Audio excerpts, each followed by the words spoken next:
Now, coming to Woodward Sports, Woodward and Main Street, the Woodward Sports Network Detroit Lions Show. Let's go! Catch Gabrielle D. Phillips, Matt Broder, and Terry Foster for all the latest news on your Detroit Lions every week. Only on the Woodward Sports Network YouTube channel and woodwardsports.com.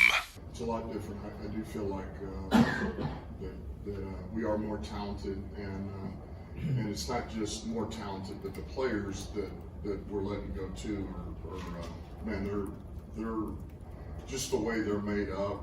You know, I mean, any team would love to have them. The way they work, they're smart. They're pretty instinctive guys. You know, and they produce. They got good tape. You know, so you know, we're far better off. Welcome, everybody, to the Morning Woodward Show here on the Woodward Sports Network. There you have it. Dan Campbell talking about how hard it is cutting players this year, even compared to last year. But we have a great show planned for you guys today. It's August 30th. It's a Wednesday. More roster cuts. Yesterday, a lot of that was decided. We're going to break a lot of that down and much more. But joining me, as always, alongside me, my guy, my partner in crime, Sam Flannel. Oh, it is a sad day when some players whose dreams are kind of being put on hold for a while.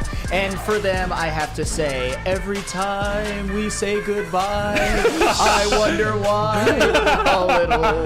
That was for you, Starling Thomas. That was for you. You had a good camp, at least allegedly, but man, you just didn't quite make it. But you know what? I feel a lot of sympathy for these guys. But you know what? I think a lot of these guys will land on their feet somewhere, maybe even on the Lions practice squad. It is a good day still. I was going to say, it's a goodbye, but not completely. A lot of these guys, I think, will be back. But in the booth, joining us, as always, the heart and soul, JB, chilling over there with his Woodward sports gear on, dude. He's locked in. What's that always, say? man. Sutton what? Sutton Death. Oh, that's Representing Cam Sutton out here. Oh, yeah. that is clean. I Like do I'm telling you guys, like Woodward Sports, go to the shop. It's the best of the best. Like JB rocks it. He's like a walking advertisement, and it always looks good. Joining us as well, Gabrielle D. Phillips. We got chilling with us. How you doing this morning? I'm doing pretty good. Wish the weather was better, but here we are. We're ready for a show. That's it. That's all I got. I was waking up. I was walking outside this morning. It is cold. I mean, it stinks. Fall's coming. Lucas is kind of hitting it. He's a little under the weather, but hey, Michael Jordan flu game. We're here. You're locked in. I wasn't feeling too good yesterday, and I woke up today. Wasn't here, but you know what? Will Harris is still on this team, so I had to come on this show and make my disapproval aware. The fact that he's still on the roster. Yeah, and then we got Jalen joining him behind him, hanging out with us as always. He calls himself now Mini Andre Drummond. It's self-proclaimed at this point. You know what? It's like creepy. The people said it, and Jalen is saying it. So, hey, it is what it is. We're going to talk about roster cuts today, break that down in a couple of minutes here. But all throughout the show, we're going to talk about Emmanuel Mosley. He's officially back, maybe. Might be available first game. Maybe he won't. But he's looking better, and he's trending towards playing. So that's great news. 8:30, we're going to talk about this offense. Again, NFL on Fox came out with their top 10 offenses. And I'm going to tell you, Lions didn't make it. But you're going to get to see who did, and we're going to discuss that and more. In the second hour, we're going to bring back up that Mark Wahlberg clip because they did play it on Good Morning Football, and they talked about the Lions potentially winning the NFC. Well, we're going to answer that question. Can you see a scenario in which the Detroit Lions win the NFC? 9:15, we'll talk about the kicker problem because it is kind of a problem, and I'll give my thoughts on it. And then at 9:30, we're going to talk a little National Football League, not just Lions, and where JT will end up, Jonathan Taylor, because he's still, being shopped. Whether he returns to the Colts or not, I have him on fantasy, so I'm concerned. And that's me because I'm biased, and I have him. But let's talk about these roster cuts because that's what's happening. Biggest news for Detroit Lions fans. The Lions announced yesterday more cuts, and I'll go through them for everybody now. Starling Thomas, the fifth. Yep. Probably the more surprising one, even though you kind of expected they keep Stephen Gilmore, which I'm glad they did. Starling Thomas the fifth, expected if he doesn't land with a team, he'll be back in the practice squad.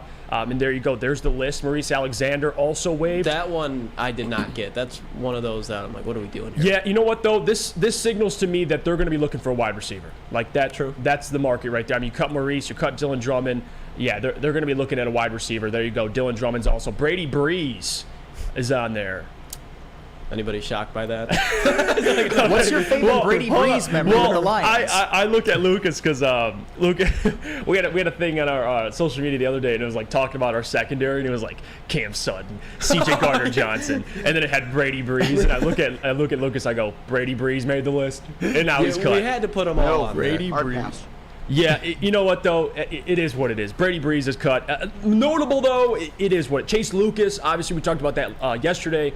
A lot of these guys will be brought back to the practice squad. Sure. So the more surprising cuts, like a Starling Thomas and Maurice Alexander, I expect those guys to be back on the practice squad. Sure. Just like last year. Craig Reynolds, for example, he was waived, or released, excuse me. And because he was released, it doesn't mean a team can claim him. So maybe he gets brought back, who knows. So the moves aren't done yet. These are just kind of the initial moves. But there's a poll right now I put in the chat. Who's more surprising, Dylan Drummond or Starling Thomas the fifth? It's damn near 50-50. I mean, Starling Thomas leads it by 3%, but higher than 50-50. He's 53-47. I'm more surprised, to be honest with you, about Dylan Drummond.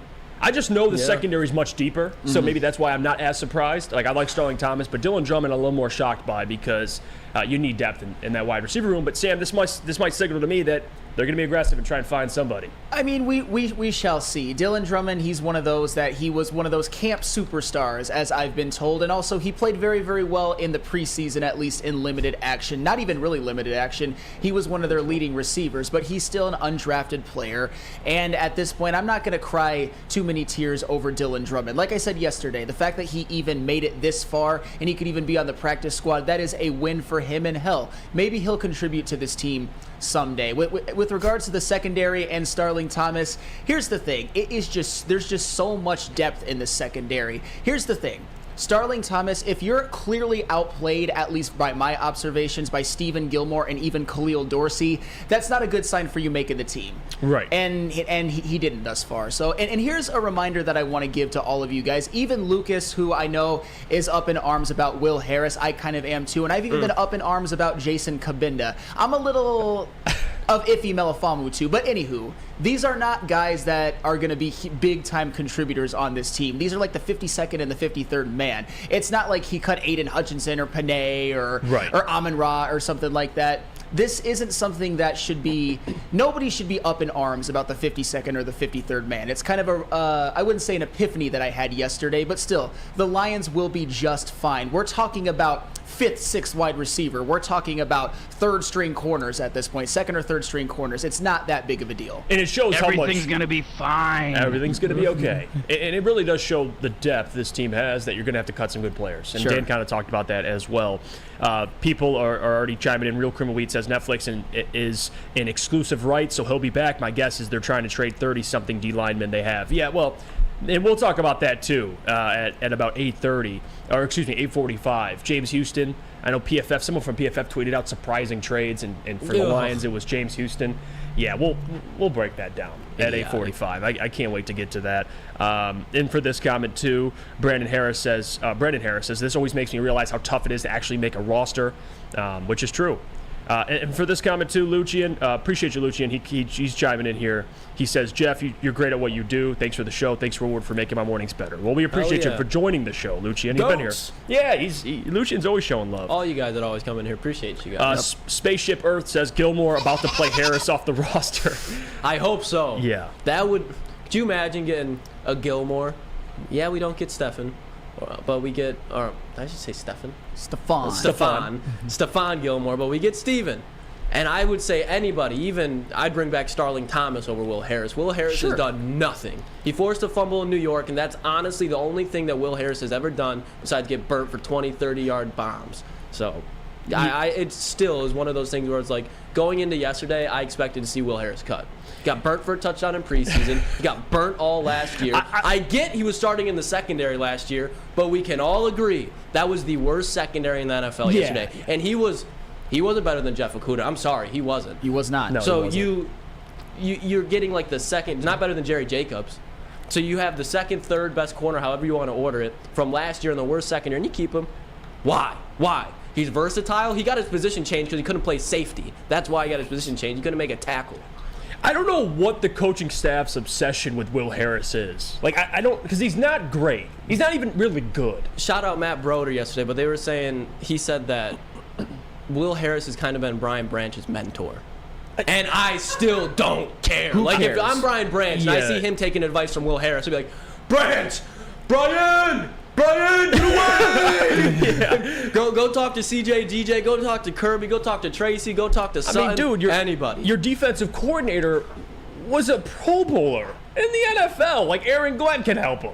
Will Harris, like, and again, this has nothing to do with personally with Will Harris, but man, and we'll go through it in a little bit here at 8:15. I want to kind of talk about Mosley, the secondary, and some impressive things that I found just statistically. I'm going to go a little stat flannel here. Shout out to my guy Sam, and break down some stats, which, it is intriguing. And I'm also going to bring up a little stats that, for Will Harris, because I think the people need to know some of these stats. They need the context around that, man. Yeah, they do. And it's not great. Broder joining the chat as well. Shout out to Broder.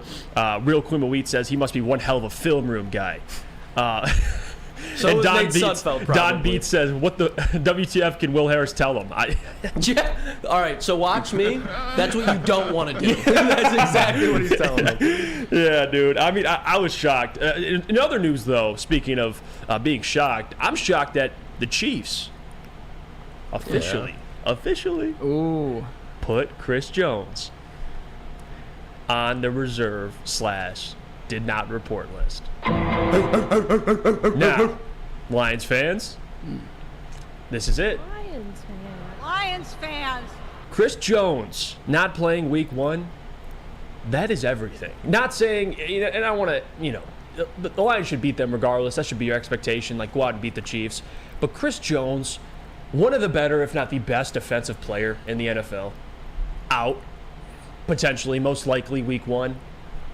That's what you look for, and we look at other things for the Chiefs as well, like Patrick Mahomes, Travis Kelce, right? How are you going to stop them defensively? It starts with Chris Jones, and if he's not there, Sam Flannel, it's good for this offense.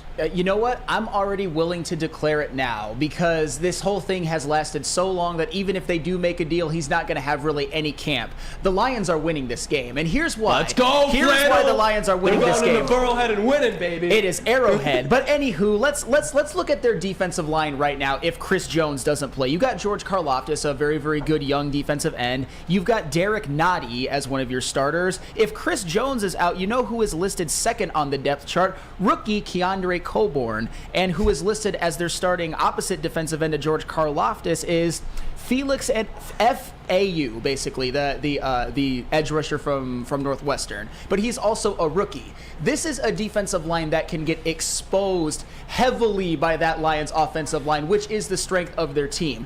And just for the record, I know a lot of you are going to say, what about your hero, Patrick Mahomes? It's Chris freaking Jones, one of the best defensive players in the world right now, with not a lot of help around him if he is out, with a great offensive line. Well, I'll tell you one thing real quickly. We talk about Mahomes and Kelce as in deadly duos. What about a duo of Broder and Booner? I'd say even better. That's a deadly duo right there. And looking to be on weekdays, 8 to 10 p.m. Look at those premiering handsome on fellas. Tuesday, September 5th. And have you been waiting for the perfect pair for your nightcap? Well, Broder and Booner can take care of that for you, 8 to 10 weekdays. Join them every single night to hear some of the Detroit sports hottest takes, the best entertainment, and join the boys to talk some sports. We promise you're not going to want to miss this. Be sure to tune in only on Woodward Sports on YouTube. Back to what you're saying, Sam Flannel. Sorry. I'm just saying this defensive line with Chris Jones, he makes all the difference in the world, and without him, it's basically the Kansas City Chiefs' biggest weakness against the Lions' biggest strength. I expect David Montgomery and Jahmyr Gibbs to eat in this game, and for Jared Goff to have all day to throw back there. I know you still have to block George Karlaftis, who was very, very good last year. He was, But he's going to be going up against Penei Sewell or veteran Taylor Decker. Sure, So I'm confident in it. Sure, and it's basically like taking their two of their best defensive players from last year. Frank Clark is gone. Chris Jones is probably not going to play. This is the Lions' game to win. And at this point, I would be borderline disappointed if they don't, because of how freaking valuable Chris Jones is. The man is a Hall of Famer. He's a superstar now. Think about what you're already able to do with this offensive line, Lucas, and like dictate the game in general. And now you miss a guy, or they're not going to have a guy in Chris Jones. Run the football. Run the hell out of the football. Because without Frank Clark, who is up there in postseason sacks, I think he's number 1. I don't think he's won, but he's like best. He's like up there, yes, regardless. he's up there. You lose him in the offseason. He actually joins the same division, joins the Broncos. Yeah. And then you don't have Chris Jones week 1. This offensive line against the Chiefs' defensive line got a whole lot easier. And not even that. The thing that is kind of, I think Chris Jones is honestly the glue of the Chiefs. Obviously, Patrick Mahomes is the best player in the NFL and on that team. But as far as what holds that team together, it's absolutely Chris Jones for all the points you guys just said. That defense, at this point, I would say it's a little bit below mid with Chris Jones as an overall unit. Now that you're subtracting Chris Jones, this is a bottom 5 defense week 1. I'm sorry, but they're not going to be able to stop anything. They'll have Nick Bolton and Willie Gay. Yeah. Trent McDuffie, he's a second-year player that was hurt, but, like, who are you going to have cover Amon-Ra St. Brown?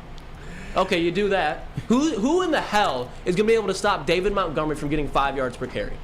There's not going to be one. You're going to have Jonah Jackson, Big V going up the second level, bodying the linebackers. I think David Montgomery is going to have a huge game. I think the fact that he's going to have a huge game, the Lions are going to be running the ball. What does that do? Keep Patrick Mahomes and Travis Kelce off the field. Yep. And another thing that we're not even thinking about is the Chiefs. They don't have Eric Bieniemy anymore. So this is the first week and a new offense with new players. So Lions, it seems like everything's clicking in Detroit right now. So I'm not saying they're going to blow them out, but I could see smacking Kansas City in the mouth right off the bat. Yeah, and again, that's what you want to do, the defending champs. And I know I said earlier, like, as Lions fans, and the players for the Lions should go into Kansas City expecting to win.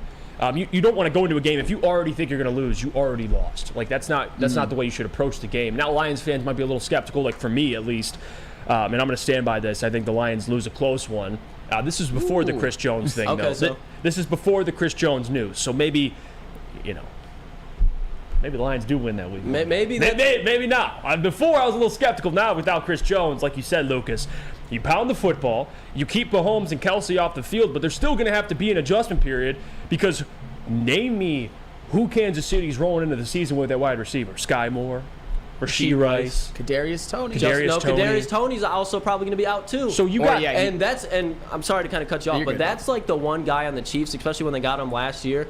Travis Kelce and Patrick Mahomes are going to go off regardless. They're going to do their thing. You can't stop them. Yes. But if you let Kadarius Toney start going off, that's what really starts kind of weeding everything out for the Lions defense because he's so dynamic both in the running game, the receiving game, and the return game. So if he starts going off, that's when the Lions kind of like, you can't really stop the Chiefs. So the fact that he's out is, I think people are kind of taking that for granted because he is a playmaker. No, I think you're absolutely right. And just not to cut you off, Jeff, it's just Chief Sports of all sports, or Chris Sports of all sports. He corrected me. FAU went to Kansas State, not Northwestern. Northwestern was AA. My bad. Well, speaking of, I need a haircut. Bad. Really bad. In Sam Flannel, could you tell me where I could go to get the most elite haircut? I think to get your hair looking great like mine, like you go yours. to Lady Jane's, of course. Come to Lady Jane's Haircuts for Men for an award-winning haircut experience. Register to win a trip of your dreams. And all expenses paid suite for the 2024 NCAA tournament. That's right, no expense spared for you and 5 of your best buds. Lady Jane's Haircuts for Men, open 7 days a week. Walk in anytime. It's wicked awesome. Are you a diehard college football fan? Well, it's your lucky day. Join special WSN guests like Spencer Raxter, Flannel Sam, and more every Saturday. Go to our Woodward Sports YouTube channel on Saturdays and tune in live from 8:30 to 10 a.m. By now you know me, Christina Gennari, as the obvious choice in real estate. And you know my website, soldchristina.com, as your #1 resource for buying or selling your home. Myself, along with my amazing staff, pride ourselves on making your home buying and selling experience a relaxing and easy one. Come see why we are the obvious choice. Christina Gennari at soldchristina.com, the obvious choice in real estate. Come hang with the Woodward Sports crew all throughout football season on Saturdays and Sundays. Join our college football and Detroit Lions live watch parties. Inside the 5, caught, end zone, touchdown Detroit Lions! With money on the line. Featuring different special guests and surprises. Start times will vary depending on the game. Only on our Woodward Sports YouTube channel. Let me tell you about our friends over at 5 Iron Golf, Detroit's newest sports bar. It has 13 TrackMan simulators, certified instructors, and most importantly, a full bar and restaurant. 5 Iron Leagues are back, debuting already, and they're going to be back on September 11th. Compete nationwide for a chance to win a trip to the Dominican Republic. Bring a foursome or sign up as an individual to be placed on a team at 5irongolf.com. Use code Woodward for 30% off the league. That is 5irongolf.com to sign up. We're back. It's the Morning Woodward Show here on the Woodward Sports Network. Do us a favor. If you're tuning in on YouTube, hit the like button. Support the stream. Support the channel. If you already are not subscribed, well, subscribe. What are you doing? This is the best time to subscribe, baby. We got a whole bunch of weekend content coming at you. We do. Weekend content. Lions coming up in about a week and a day, I guess. And you're going to want to be subscribed to stay tuned. All the content coming out, we're up in the content, so be ready for that. We got plenty more to get to. I want to bring up the Emmanuel Moseley news because that is big news. Emmanuel Moseley officially back. You saw the reports of him kind of walking around on the sideline, and there you go. Lions are moving cornerback Emmanuel Moseley off the physically unable to perform list, and he will now be open the season on the active roster. He will now open the season on the active roster, eligible to play on opening day. And I'll tell you what, that's big time. Like, for people who don't know, Emmanuel Moseley, before he went down last year, the last 2 seasons, his biggest thing is just staying healthy, which I'll get to whether he should play week 1 or not soon. But just to talk about the player Emmanuel Moseley is, and for people who don't know, he tore his ACL last October when he was playing with the 49ers. Started 5 games for the San Francisco 49ers. And in those 5 games, he allowed a 66.9 passer rating when teams threw his way. No touchdowns, by the way. The year prior, he played in 11 games. He allowed a 65.6 passer rating, no touchdowns. So you're telling me in roughly, 16 games the last 2 years, which, is a problem. You want him to be healthy. He's allowed a 66.9 passer rating and a 65.6, no touchdown passes allowed. Damn! That's big time. That's big time. Now, let's go through this chart really quickly for the people who may not be as familiar with quarterback passer rating. So this is like a rough kind of estimate of passer rating and what's good. This is perfect, elite, good, average, below average. So just to give you context, 66.9 and 65.6. That means he made everybody, at least he matched up with, the quarterbacks that threw it his way, look below average. That's what that means. By a little bit, too. By a little bit, below average. Now, we talk about Emmanuel Moseley. Let's get to some other players in the secondary. What about a guy like Cam Sutton, who had a great year last year? You know what his passer rating allowed was last season? What was it, Jeff? And he played in every game? 69.6. Great number. We haven't even cracked 70 yet. So Emmanuel Moseley, Cam Sutton, both 2 dudes that last season allowed under a 70 passer rating. Oh, yeah. Let's bring up the young dog in the back, Jerry Jacobs, the undrafted free agent, who, played last year. Not on a great secondary, but at least I can speak for Jerry Jacobs. You know what he allowed last year at passer rating? What was that? 74.9. Woo! 74.9 for Jerry Jacobs. You talk about three key members of your secondary, specifically guys playing corner. None of them allowed over a 75 passer rating. And going off that chart, all the quarterbacks throwing their way looked below average. That's what we're dealing with here. Just to give you context, Will Harris, what he allowed? You know what his passer rating was? 107.1. Oh. So he made guys look elite. Oh. That's what that means. But yeah, let's cut Chase Lucas. let's keep Chase, or let's keep Will Harris. Let Chase Lucas. He made a great play in the preseason, probably better play than Will Harris ever made in his career. I don't care if it's preseason. I'll never get over that. I love Brad Holmes, but this is the one that I just like. What are we doing, Brad? And again, he knows more than me, so he's probably right. But I just can't see it. No. And just to give you the context, so yeah, Cam Sutton, Jerry Jacobs, Emmanuel Moseley, all 3 guys didn't allow over a 75 passer rating. Cam and Emmanuel didn't allow over 70.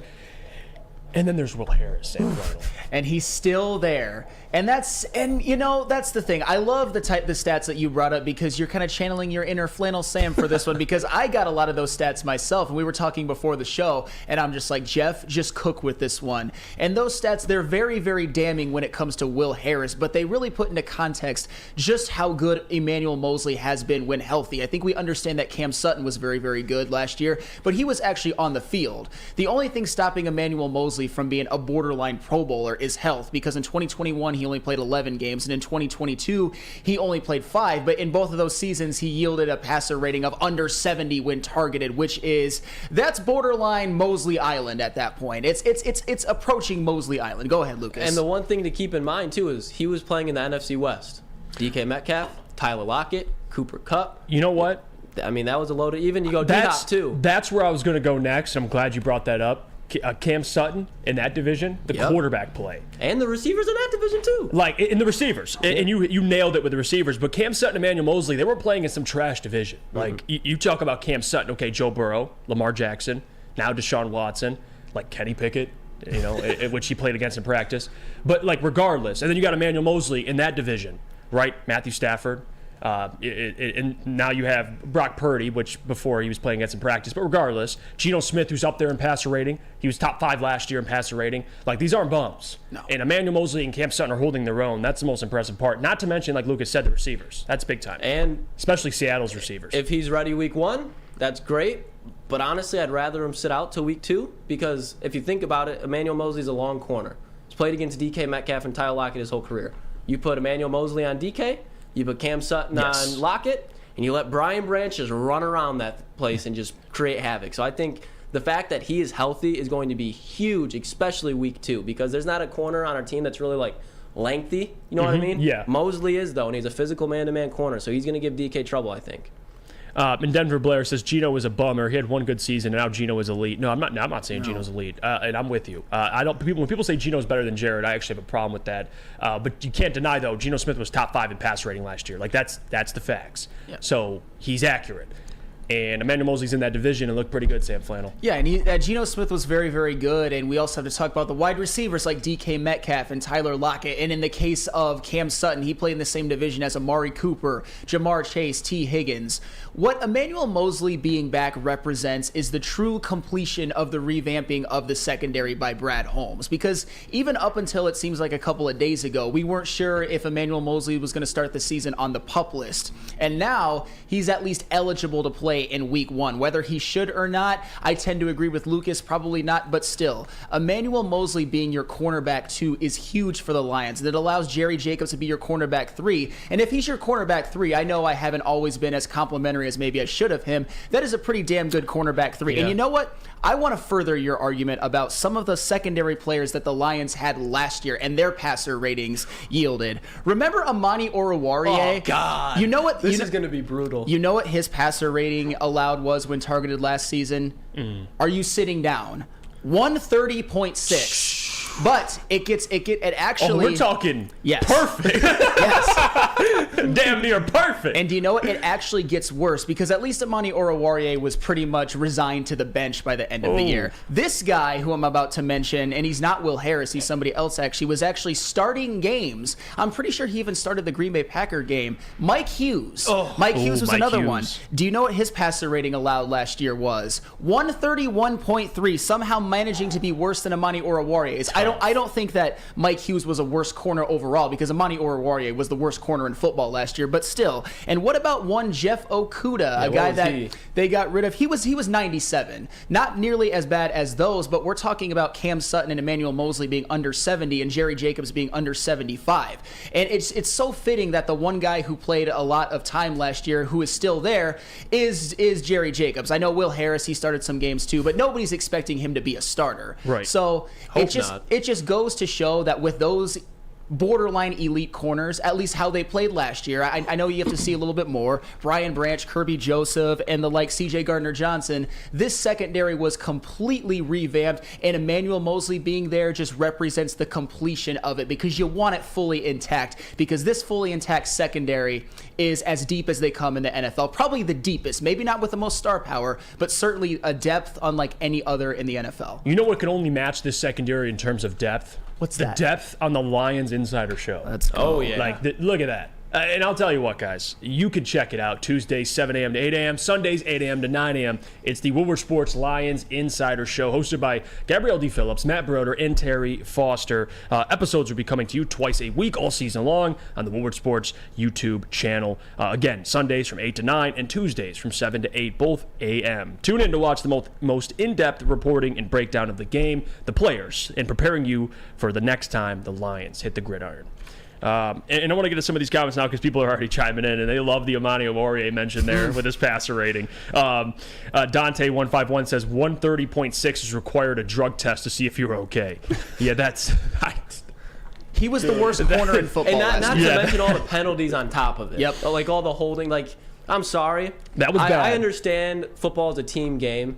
But if Ermanni Oruwariye was not on the field against the Minnesota Vikings, I think it was like week 4 or something like that when we went to Minnesota, the Lions would have won that game. I agree. They would have won that game. Yeah, they would have. It was so many things went wrong, and you only lost by one score. Like with like 20 seconds I know, left. like the Ermanni Oruwariye penalties, the missed field goal by Badgley, the KJ, the big bomb that they gave up. It was just, I got PTSD thinking about it. Like that should have been. You should have been 6-0 last year. That was their last win, I think, for a little while over Detroit. Yeah, and then we showed it when they came into Detroit. And look at Jalen chiming in. Ermanni can't guard a house. I mean, that's tough. That's about the level we're talking about Ermanni Oruwariye. And I'll keep saying it because, again, Booner already mentioned it, and I don't mind being wrong. I liked Ermanni Oruwariye a lot. Like, and I thought his trajectory after he especially came off, what was that, 2 seasons ago, where he had six picks of the season, looked great, our number one corner, Lions' number one corner, and then you go into the next season. And that, Ermanni Oruwariye's fall has to be one of the like, most from sky high to ground zero I've ever seen. I mean, like, for being cornerback 1 to being cut. With he's probably not being picked up. I mean, or he'll probably be out of practice. When you think of 2021, you think of Ermanni Oruwariye as one of your most exciting and maybe one of your best defensive players on a bad defense that, which also included Charles Harris and Julian Okwara and probably Tracy Walker. Those are probably your 4 best defensive players on 2021. And Ermanni Oruwariye, I think a lot of people had high hopes for him coming into 2022. I think most people thought that he would solidify the cornerback 1 spot. It'd be him on one side and Jeff Okudah on the other.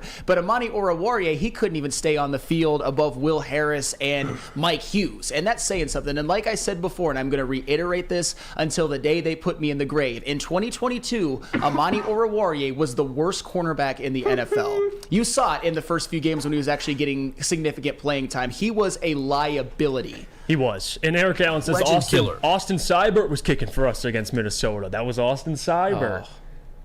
Either way, just bad. Yeah, that was bad. That was really bad. You know what else, though? Speaking of Ermanni Oruwariye, speaking of Dante's comment, if he's allowing a 130 pass rating, he's got to get drug tested. Well, I guess he shouldn't take a trip to Dispo then, Sam Flannel. No, he probably should not, but we can all take a trip to Dispo because we usually do, and you should too. Experience the true meaning of exceptional cannabis products with Dispo Dispensary. With over 12 locations, including their new location that is now open in Whitmore Lake, Dispo is never far away. Join Ermanni and Edwards and the Woodward Heavyweights broadcasting live at the Whitmore Lake location on Friday, September 8th. The address is 50 North Territorial Road, Whitmore Lake, Michigan. Dispo Dispensary, disposhops.com, your local cannabis plug. Introducing the Planet Fitness Guide to getting that post-workout glow. Step 1, what's your why?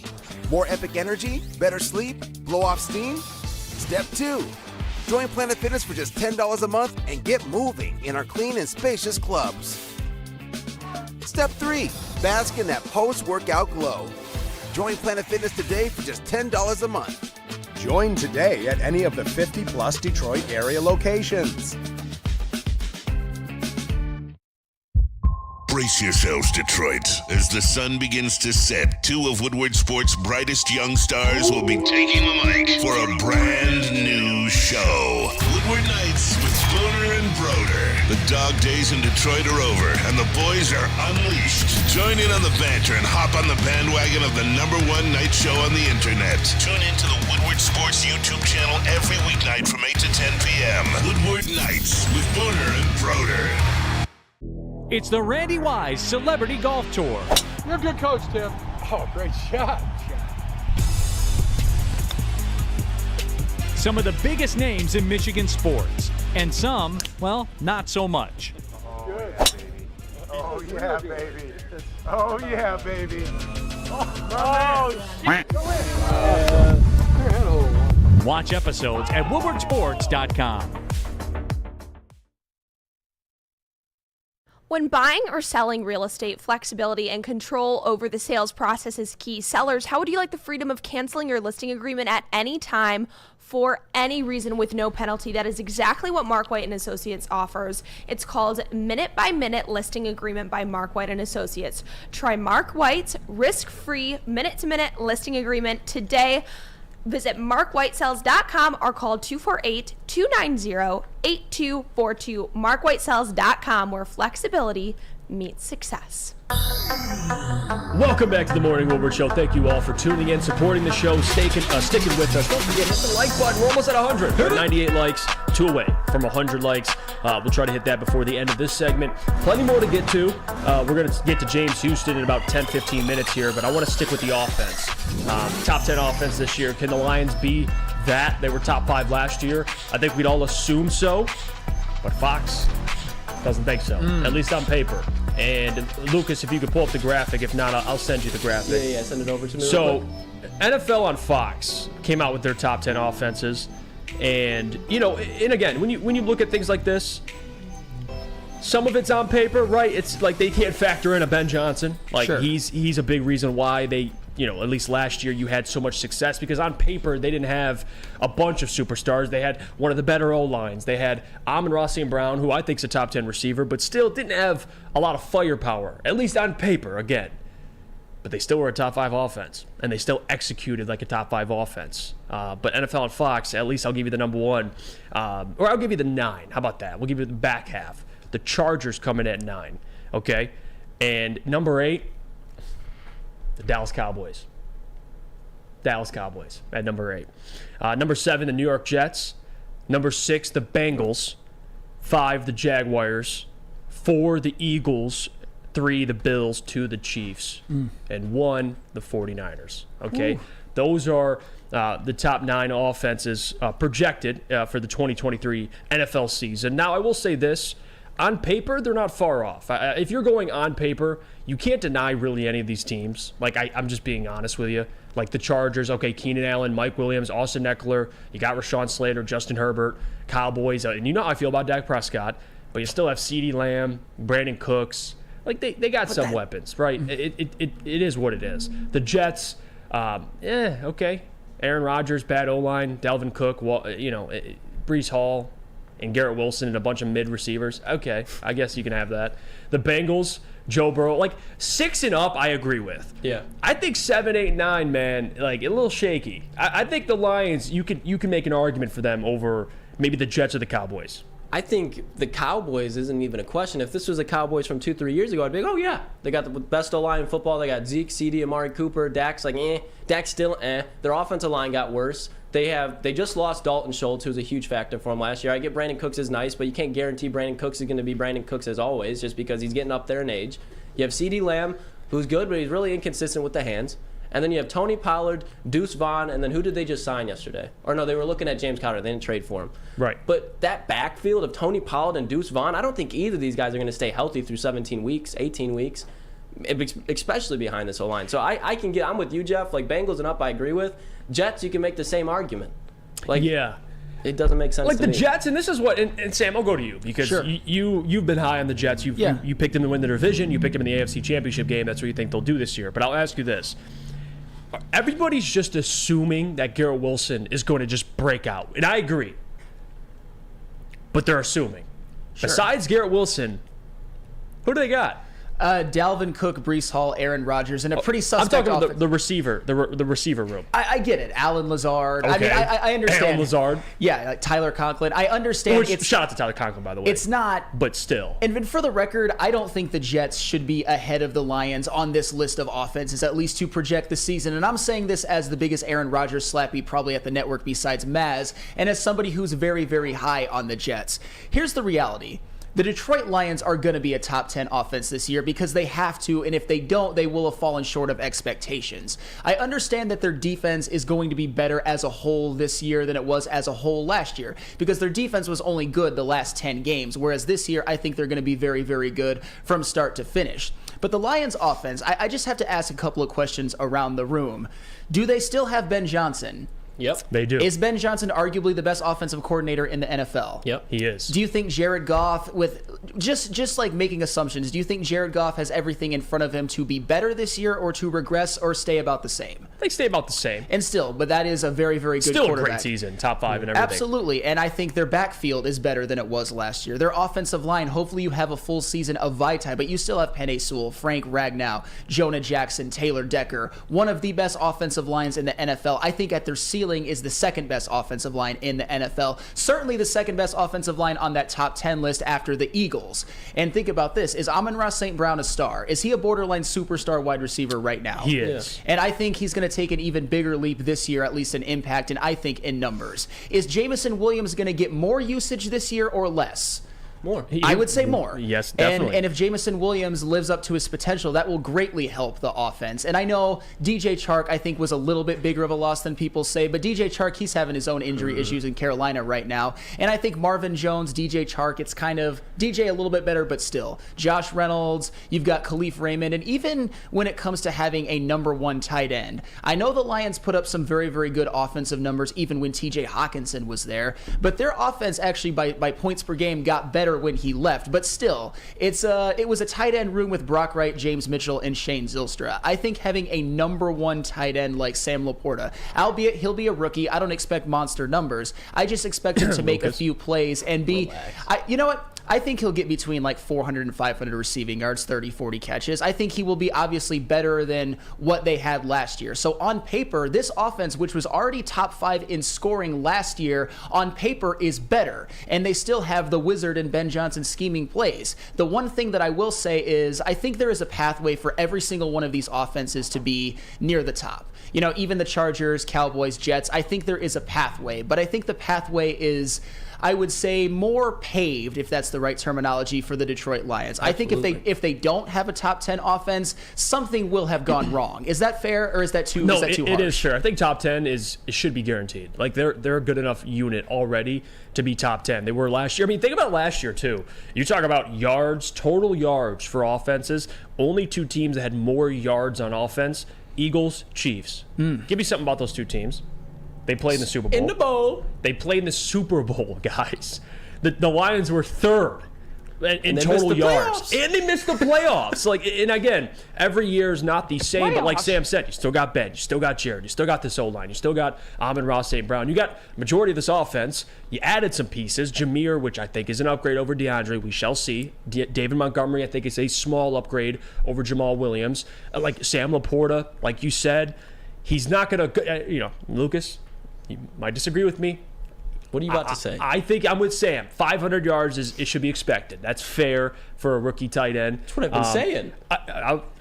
Listen, if you think he'll get 1,000, it's okay. You can say we're not on the Luke Musgrave train. Dude, the PFF yesterday when said Luke Musgrave's going to get 1,000 yards as a rookie. Absolutely insane. So just to kind of I think they'll be fine. I think they'll be a top 10 unit. But the fact that they have 9 offenses better, the only reasoning I can try and explain, because again, this is national. They're not as familiar with all the ins and outs of this offense.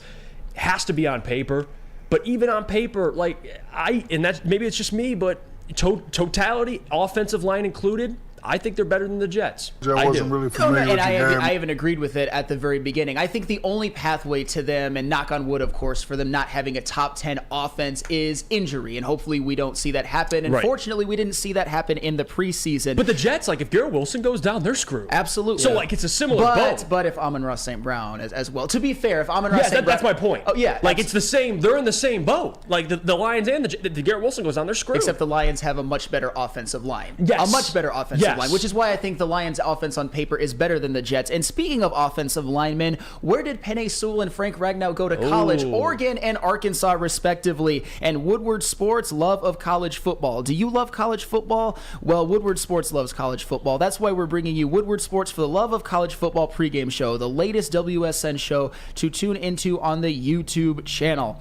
Spencer Raxter, myself, Flannel Sam, Easy, and many more get you ready for college football kickoff premiering airing live on September 2nd every Saturday morning from 8:30 to 10:30 a.m. on the Woodward Sports YouTube channel. Whether you are a Sparty, Wolverine, or a fan of that other team that we won't mention, Lucas, we welcome you all to start your day of loving college football with Woodward Sports Network every week. Big time. Let's get to some of these comments before we go to break here. Tyler says, I think Laporta is going to have 3 to 4 catches a game minimum, so 30 to 40 yards, and throw in a couple 60 to 75-yard type games. Caston Reed says Khalif will have 750 yards, 6 tutties, and 2 punt return tutties. What? I mean, I like it, but I think 6 tutties is generous. He said he's going to be team MVP this year. Come on. What do you got to say, Flannel? Khalif, he's Khalif Raymond. And remember this, guys. Khalif Raymond, and I know you 6 touchdowns is extremely aggressive because you know how many he had receiving last year. And this isn't a diss. This is just the number. Goose egg. His 1 touchdown was a punt return. A pretty damn big punt return. The Lions don't win that game without it. But still, Khalif Raymond will be valuable. But if he is the MVP of this team, something has gone terribly wrong. Well, I'll tell you what. You know what? If he's going to be MVP, that's fine, but I don't think there's a more qualified MVP for the everyday citizen than Guardian Alarm. 100% no. I mean, any team could use some Guardian Alarm on their defense. And it's a new year. Let Guardian Alarm offer you customized solutions from real experts. Our professional technicians take the time to recommend security and automation solutions specific to your needs, 24/7 professional monitoring. Call us anytime, day or night, and know that a Guardian team member will stay on the phone as long as needed. Technology backed by people. Your safety and security deserves technology that's been proven to work and people who have been proven to care. Call 1-800-STAY-OUT. That is 1-800-STAY-OUT. Stay out! Guardian Alarm, your local security experts. The sports marketing agency would not be who we are without great community partners like Higuera Health and Carol Zaniga. It's an awesome opportunity to partner with your organization. Higuera Health is a comprehensive behavioral health organization. We serve children through older adults with mental health, substance use, and developmental disabilities across Western Wayne counties, and really excited to now be in downriver communities as well. Give us a call at 734-458-4601. Have you ever argued with your little brother? How about some random guy you're stuck in a room with for an hour? Flannel Sam and Spencer Raxter are at each other's throats. One Spartan alumni and one Walmart Wolverine are locked in a room with nowhere to hide. You're welcome. Whether it's go blue or go green, you can go to woodwardsports.com for all the action. Coming soon to a device near you. At work and at home, we're there with smarter security solutions. Featuring complete automation with customized alerts and more. For over 90 years, we've been the company that's been counted on to protect what matters most, all with personalized service and care. Right now, for a limited time, receive a free video device plus free installation with a new home system. Guardian Alarm. We protect Michigan. For over 60 years, Fairway Packing Company has provided Michigan's finest restaurants, hotels, and casinos with prime beef, Wagyu beef, and dry-aged beef. Experience the Fairway difference for yourself today. Visit the steak shop in Grosse Pointe Woods for grab-and-go steaks. They are fantastic. Order online at fairwaypacking.com. Welcome back into the Morning Woodward Show here on the Woodward Sports Network. You see the back screen right here. Subscribe to the YouTube channel if you haven't already. Hit the like button. Try and get as many likes as possible. We got a lot of people in here today, this morning. We appreciate you for that, for choosing us this morning. You could have been anywhere else this AM, but you're here with us. Plenty more to get to. I want to bring up the James Houston stuff because I can't believe this is an actual conversation. And it was first kind of proposed from PFF, of course. Friends over at PFF. They just keep dropping new ideas. And one of those ideas is potentially the Lions trading James Houston. And, you know, good friend of the show, Doc, shout out to Doc, by the way, he put out an article, SI.com, talking about James Houston potentially being traded. And in the article, they write here, while preseason football is not quite the real product, there are still many different takeaways to be had from the action leading up to the regular season. And this is PFF Brad Spielberger. He writes, participation data can serve as a key indicator of a player's location on the depth chart, for example, which made Houston's 27 snaps in the second half of preseason week 2 quite notable. Detroit's rested the lion's share of its starters, no pun intended, and top contributors, yet Houston handled a significant workload in the second half.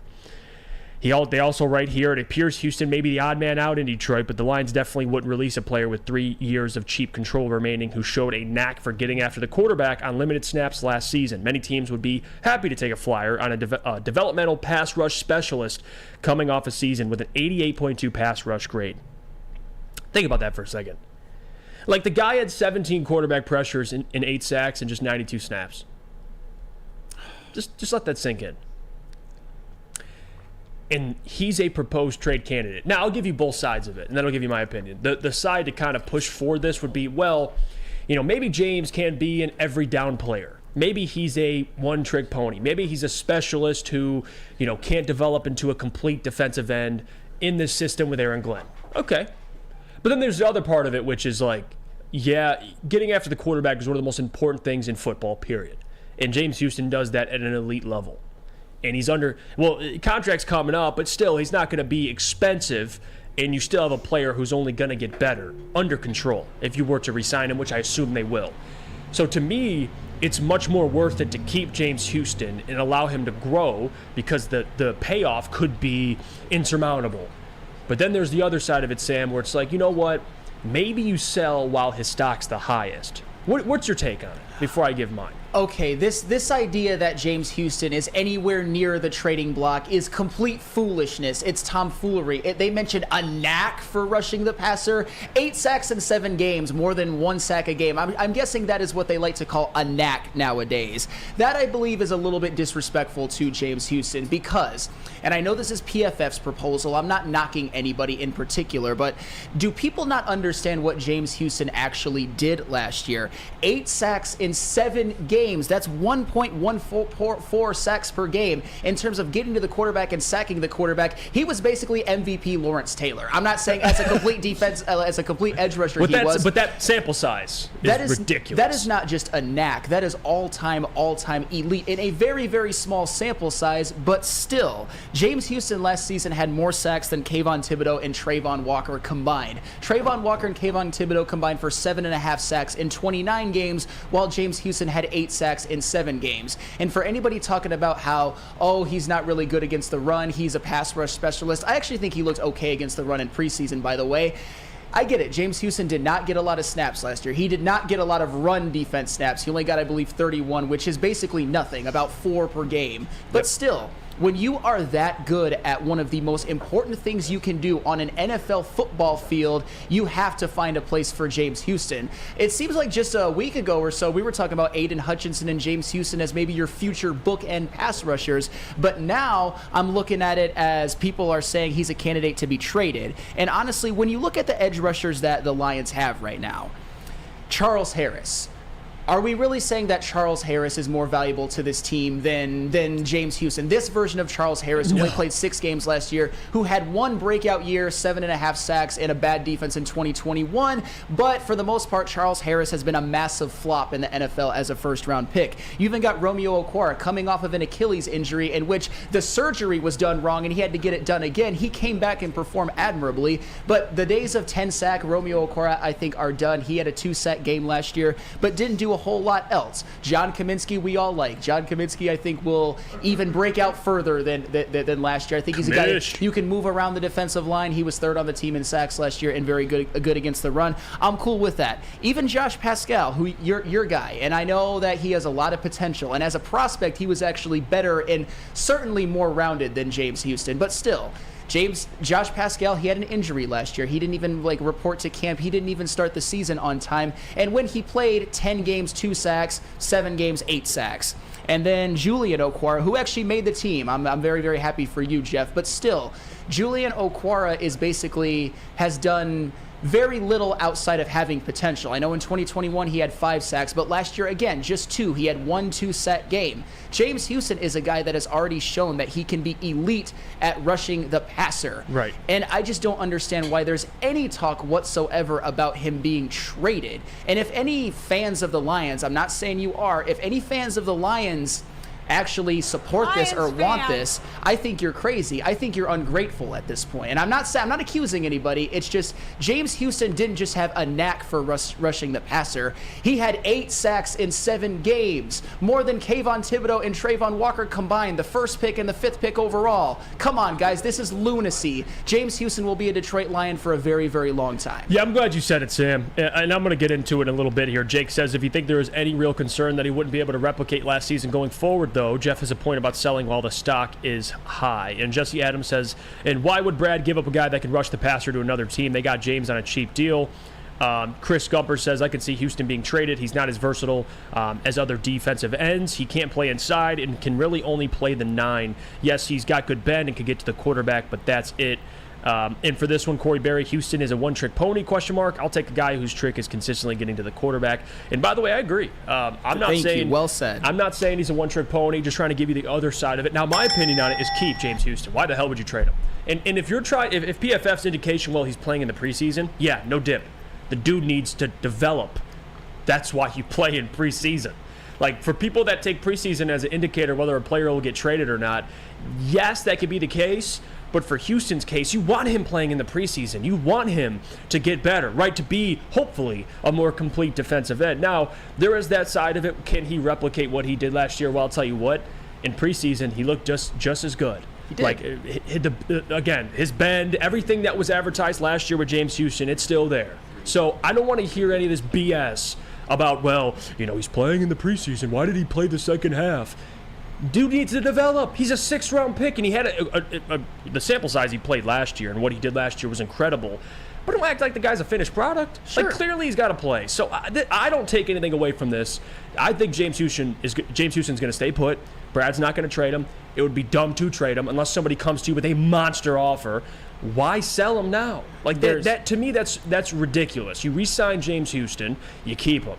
Like, for a guy who had essentially in his sample size a sack a game, that's valuable in the NFL, Sam Flannel. Is that Every valuable? team in the NFL would take a James Houston. Is that valuable? A sack a game, a little bit? Yes, of course it's valuable. I mean, I believe, and I can't quantify this completely by numbers, but I believe he had the most sacks per game of any player in the NFL. The only one who would be able to maybe challenge that is Nick Bosa. But still, JB, if you want to place a bet on over-under for James Houston sacks at maybe 12.5, I know you'd go over. Yeah, I'm taking it over. Who can you look to for advice? Well, there's only one man here at Woodward to go to when you need your lock for game day on College Game Day. If you should take the under for the Bears on Sunday, or if you just need to know how many glizzies Joey Chestnut is going to house this year, and that man is Booner of Woodward Bets. Have no fear, Booner is locking in all football season to bring you the best picks possible only on the Woodward Sports YouTube channel. Saturdays at 11 a.m. and Sundays at 11:30 a.m. Premiering September 2nd. College football, he's got you. NFL football, you know it. Woodward Bets. Watch on the Woodward Sports YouTube channel. Thank you, JB. And I know of all the people pretty much in this building, very few people are higher on James Houston than JB. So what is your reaction to PFF saying that he is maybe a sneaky trade candidate? I'm sure you're not for that. I am not for that at all. In the words of Stephen A. Smith, that is blasphemy. That is just downright blasphemy. This guy is improving game to game. He's getting better. He even told you himself he wants to double his sack total in an interview we had with Ermanni and Edwards. If you didn't see it, definitely go back on our YouTube channel and check it out. But still, the man wants to be here. This is a Brad Holmes guy. I'm not giving up on this guy, and neither should the Lions. It's ridiculous. I don't want to just address it. I don't think they will trade him, Sam, and I don't think they should. I know this is the time of year where people just throw stuff at the wall, see if it sticks. This sounds like this was one of those things. I don't. Now, if Brad does it, I would be shocked because you think Brad, this is Brad's guy. He drafted him in the 6th freaking round, and I know because he put him on the practice squad, some years were kind of trimmed off of his contract. But I don't even think James Houston's going to command a lot of money. Like, that's the other part of this. Like, I think it'll be worth it to re-sign him and just see what he becomes, rather than trade him away now and then look back and think, man, why'd we trade James Houston? The guy's over there getting 10 sacks a year with whoever team he's a part of. If he can get a sack a game last year, now that's not sustainable through 17 games, but don't tell me the guy can't get 10 sacks. Sure. Like, I'm not saying I'm not the one of the guys that I've heard this before. James Houston will lead the Lions in sacks, get 15, 16 sacks. Maybe not that, but a guy who can get you 10 sacks, just a pass rush specialist.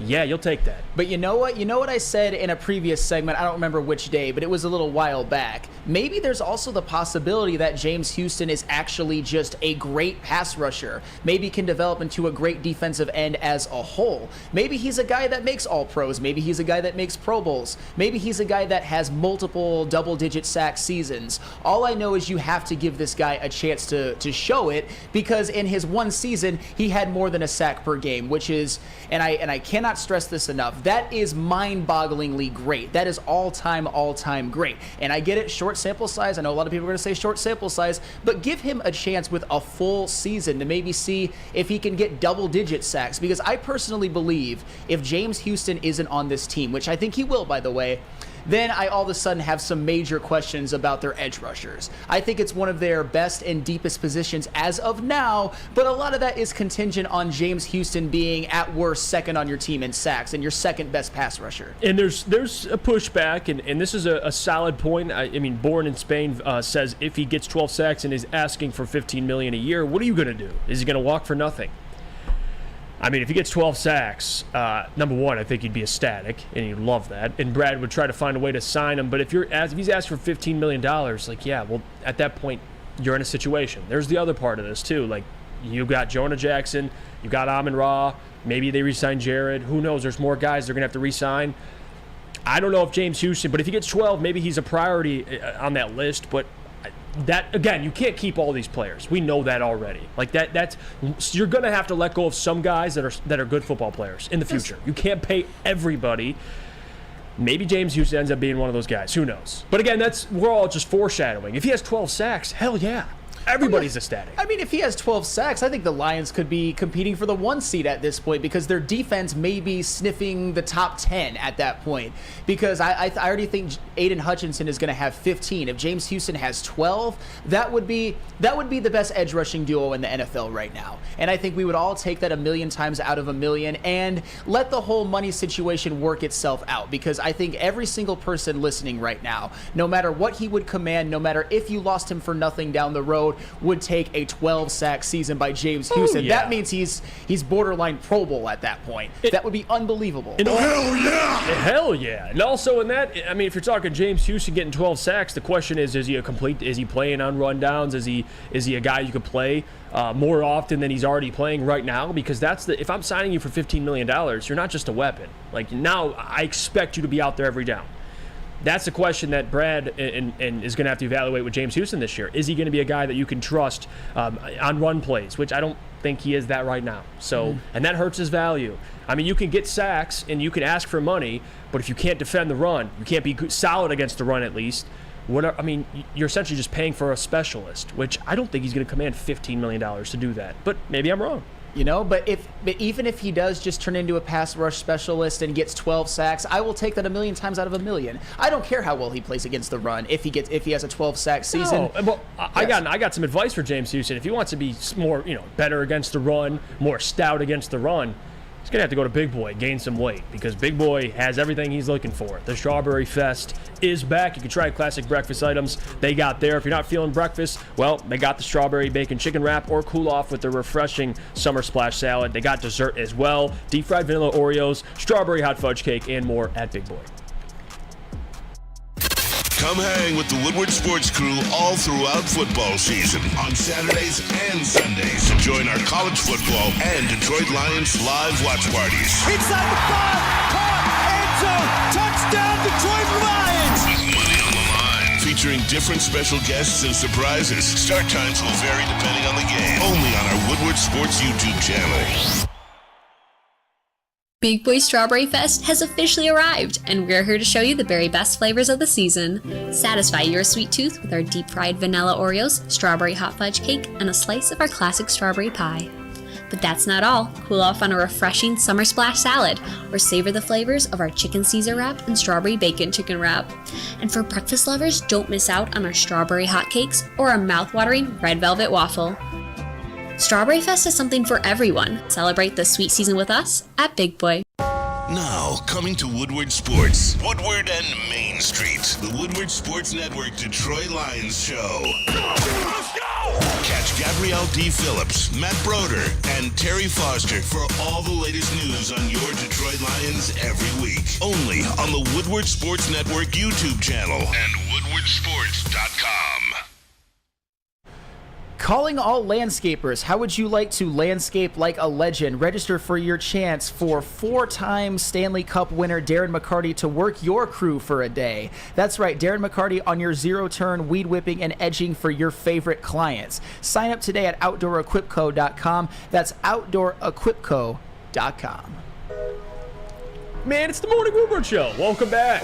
Welcome back. Hit the like button if you haven't already. We're one away from 150. Whoever wants to be the 150, we'd much appreciate it.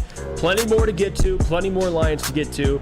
I do want to revisit the Mark Wahlberg clip of him kind of giving his opinion on what the Detroit Lions will do, how they match up in the NFC. I know yesterday we kind of mentioned it briefly. And, you know, first question I had was, did he mean the NFC North? No, he didn't. Whew. He meant the NFC. Over the Eagles, over the 49ers, over the Cowboys, your Cowboys. No, I'm just kidding.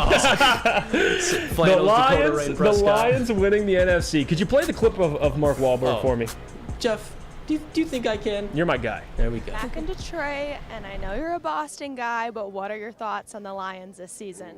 I'm predicting they win the NFC for sure. That's a bold statement. Love to see it. Well, you know what? They got a great coach. They got an amazing team. You know, I think Jared Goff is due, and I'm excited to see what they do this year. Man, Mark Wahlberg. I love his response. Got an amazing coach. Got an amazing team. Jared Goff's got it coming for him. Jared Goff, his time's due to win the NFC. Like, and that's why, listen, and I love it. Mark Wahlberg, Boston guy, and we kind of mentioned this yesterday too. His team is in the AFC, so the NFC is not really his problem until the Super Bowl. So I love that he's showing love to the Lions. But the question I have for everybody is he on to something? Is he on to something? Is there any substance in what Mark Wahlberg just said, Sam Flannel? Or are you just saying, hey, it is what it is? You know what? I don't take, as much as I love Mark Wahlberg as an actor, as appreciative as I am that he gave our very own Gabrielle D. Phillips an interview and just how much I respect him, I don't put a lot of stock into what he says about it, but I will say this. Oh, come on! I will say this. That was a great drop, JD. That was a great job, JD. Is there a pathway for the Lions winning the NFC? Absolutely there is a pathway. And here's one of the reasons why I think there's at least a pathway. Let's look at the Philadelphia Eagles. Lucas, you always bring this up, and I think this is a very, very valuable point. Jalen Hurts just lost his OC, Shane Steichen, who is now the coach of the Indianapolis Colts. And I think it's going to maybe hurt Jalen Hurts a little bit at the beginning of the year, even if it doesn't really have like a tangible hit on his stats or his numbers or his impact. It's still something that you have to adjust to. They lost TJ Edwards on defense. They lost CJ Gardner-Johnson. They lost Javon Hargraves. I know that they drafted, Jalen Carter and Nolan Smith, and they did a lot to supplement that secondary or that defense, Keely Ringo as well. But still, it's not like they're coming back fully intact. I still think they have a very, very good roster, probably the best in the NFL, maybe the best in the NFL, but still there are some holes that they're going to have to fill. And even the San Francisco 49ers, I kind of feel like, and maybe I'm going to get into a little bit of trouble or some pushback for this. I think we talk about the 49ers like there's some sort of dynasty, and they're really not. The 49ers have not won. You know an interesting stat, Lucas and Jeff Iafrate? The Dallas Cowboys have won a Super Bowl more recently than the San Francisco 49ers. That is pretty wild. Steve Young was their quarterback the last time. I know that they've had a lot of recent success, especially that year where they went to the Super Bowl with Jimmy Garoppolo and a hell of a lot of talented players, and the 49ers still have one of the best top-to-bottom rosters in the NFL, probably top 2 or 3. But is there ever going to get to a point where they keep trotting out these quarterbacks like Jimmy Garoppolo or even Brock Purdy, who I think has the potential to be better than Jimmy Garoppolo, but still, he was Mr. Irrelevant for a reason. At some point, having mid-quarterback play or mid-plus quarterback play, it's always hurt them in the end. They scored 17 points in that NFC Championship where they lost to the Rams. They scored 20 when they lost to the Kansas City Chiefs, and Jimmy Garoppolo missed a throw. And you even look at last year. I'm not going to put that on their quarterback play. They just had historically bad injury luck. But it's not like the Philadelphia 76ers Eagles or the San Francisco 49ers are world beaters or anything. Yeah. And we look at the Detroit Lions. I expect them to have a top 5 offense. I expect Aiden Hutchinson to have a huge breakout year and get 15 sacks and maybe make an all-pro team. I expect James Houston to have a big year, maybe double-digit sacks. I expect their defense has a ceiling of top 10, maybe the lower end of the top 10, but ceiling, and I think their floor is nowhere near as bad as it was last year for the totality of the year. The Lions, to me, are the clear-cut third best team in the NFC. And I think they got better, much better from last year to this year. And I think the 49ers or Eagles, they do have some holes, albeit small, and albeit I think they can make up for that in other ways when it comes to like the playoffs, the NFC Championship game. They're not perfect rosters. They can be exploited. Am I calling for the Lions to win the NFC? Absolutely not. But there's a path. Yeah, there is a pathway, and I'll tell you how. I mean, last year, you look at the teams that were atop the NFC, Eagles with 14 wins, the San Francisco 49ers with 13, Vikings with 13, and then the Dallas Cowboys with 12. No other team won more than 10 games. So there's 4 teams that won double-digit games. Let's talk about the Vikings for a second. Out of the 4 teams that won double-digit games, the Minnesota Vikings are the only team with a negative point differential. So we know what that tells me? You ain't winning 12 games again. Or 13, excuse me. Especially when your defense somehow got worse. Yes, they did. So the Vikings are going to drop off. I think the Seattle Seahawks are going to rise. Other teams that had a positive point differential besides San Francisco, Philly, and Dallas, Seattle and Detroit, who didn't make the playoffs. Well, Seattle did, but the Lions did not. Both of those teams had a positive point differential. Lions actually had a better point differential, plus 26. Seahawks were plus 6. So you look at the Lions. Last year, their worst part of the entire football team was the defense, specifically the secondary. Well, secondary's revamped. One more year in this offense, one more year in this defense. They brought back the guys they wanted to bring back. They had a pretty good draft. The Lions, to me, are going to win double-digit games. But I don't think the top of the NFC is going to be that far apart. Like, to say the Lions can win the NFC, I don't think is crazy. Philly won 14 games, won that division by 2 games. I think it might be Dallas this season, just because of how the NFC East has gone back and forth. I don't know if Philly will win it again. I don't think so. I think Dallas and Philly will have just about maybe 11 wins to 12 wins or 12 to 13 wins. That's going to be the difference between those 2 teams. It'll be 1 win, and then you have the Lions in a division that's worse. They're, in my opinion, far better than the competition. I mean, even the 49ers in that division, are we sure they're going to be better than the Seahawks? I mean, I think they will be, but my point is that I don't think there's any real like juggernauts in the NFC. I think Philadelphia and San Francisco are better than the Lions right now, but there is a pathway for the Lions winning the NFC. But could you say, am I crazy to say the Seahawks, who got better defensively, that was their biggest question mark, added Jackson Smith-Njigba, who's hurt, but still, if you told me, if Geno can repeat what he did last year, and you told me the Seattle Seahawks will be better than the 49ers record-wise, I don't think that's crazy. By 1 or 2 wins? I think it's unlikely, but not crazy. Because think about this for a second. Jalen Hurts last season had a great year in the MVP conversation, but it's 1 year. Geno Smith, 1 year. Like, Dak Prescott in the year he had. Please do it again, Dak Prescott. Please lead the NFL interceptions despite playing 12 games. Please. Because if he does that, who's the big juggernaut in the NFC besides the Eagles? Which I think the Eagles will regress a little bit. The Lions have an opportunity. Now, if they win the NFC, I'll tell you this. They got to win at least, I think, 12 games. That's the floor to win. I think 13 could win the NFC. I have the Lions at 11-6. But 1 or 2 wins, I mean, you know how the NFL is week to week. Yeah. One of these losses go the other way. I don't think it's crazy to say the Lions win the NFC, although I wouldn't bet my money that they do. Maybe JB would. He's the one throwing money on the Lions. Maybe JB feels that way. I don't think they will, but if someone told me, like a Mark Wahlberg, I don't think he's crazy. I don't. No, he's not crazy. And then Brock Purdy, sorry to bring him up, 1 year last year. Had a great year. Can he do it again? Wasn't even a full season. And he's coming off of a torn UCL. Right. But anyway, if you want the best coverage when it comes to Lions pregame shows, if you want to get ready for the games in style, who do they go to? Well, I'll tell you what. Let me tell you. Oh, wait. Are you queuing that up for me? Because I got to talk about the Lions pregame. Yep. Okay, let me tell you about him. Because, guys, look at that guy right there. Look at that guy. Yeah. Shocker, you're doing the read for this, Jeff. I know. It's Jeff Iafrate. What's up, Jeff? Lions pregame. You can join me on the Lions pregame because if we're starting next week, ladies and gentlemen, be ready. Next Thursday, it's going down. Lions pregame show again. Right, we're gonna have to cut heavyweights short. Sorry, heavyweights, love you, but it's Lions season. Join me, join Booner, Lucas.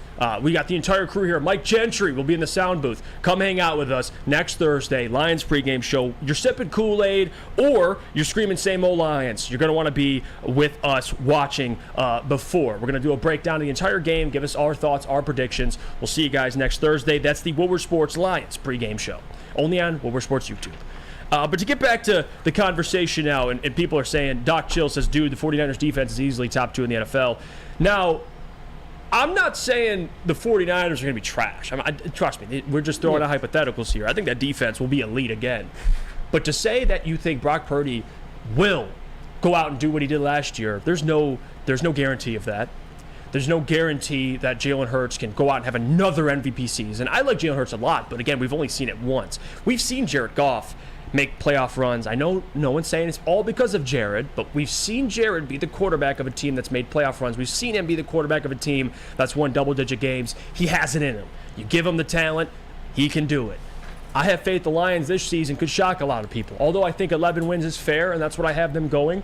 12-13, if you tell me that, I do not think you're crazy, especially with the NFC and the state of the NFC right now. Sure. It's rough. It really is. Yeah, and I've made this point many times in the past, but I think it's relevant for right now where we're talking about the Lions winning the NFC. I think the Lions are more likely to win their respective division than even the 49ers and the Eagles are. And if you're a division winner in the NFL and you get a home playoff game to start, I think at that point your goal should be to get to the Super Bowl. And if that's all set in front of them, I think they are maybe not the most likely, but it's not crazy to think that they can make that leap this year. I don't know if I expect them to finish ahead of the Eagles and the 49ers in terms of record in the NFL this year in the NFC, but still, there is certainly a pathway. JB, I know you've got a lot of money riding on the Lions making the Super Bowl, actually. How good are you feeling? Does it feel good that Mark Wahlberg kind of validates you? A little bit. I got to give credit where credit's due. Mark Wahlberg's seen the improvements the Lions have made during the offseason, seeing that Ben Johnson is still around, Brad Holmes is still cooking back there. Just to see that other people notice what we are doing here in Detroit, I don't know. It makes that bet feel a little bit more warmer in my heart that I can do that. So I'm happy to hear that from him. What about you, Gabby? What do you think? You were there. You asked Mark Wahlberg the question. He didn't hesitate at all when I asked. So that's where I'm like, I don't think, you've said it yourself. Maybe he meant to say NFC North. No. I don't think he did. I'm sticking with his word, and he seemed pretty sure about it. So yeah, Mark follow Wahlberg. Marky Mark. He's sipping the Kool-Aid, and I appreciate that. Mark Wahlberg, one of my favorite actors to watch. And then him saying that about the Lions, it's like, hey, okay, Mark Wahlberg, I'm with you, right? Even though me and Lucas and Booner, they've confronted me about being scared at times. At times, listen. At times, this is new. This is new territory for me as a Lions fan. All right, and I know people can relate to me. Lions. But you guys are like, hey, they can make the NFC Championship game. And I'm just not ready to say that yet. But this NFC is so wide open, though, I don't think anybody's crazy for saying things like that. I just don't.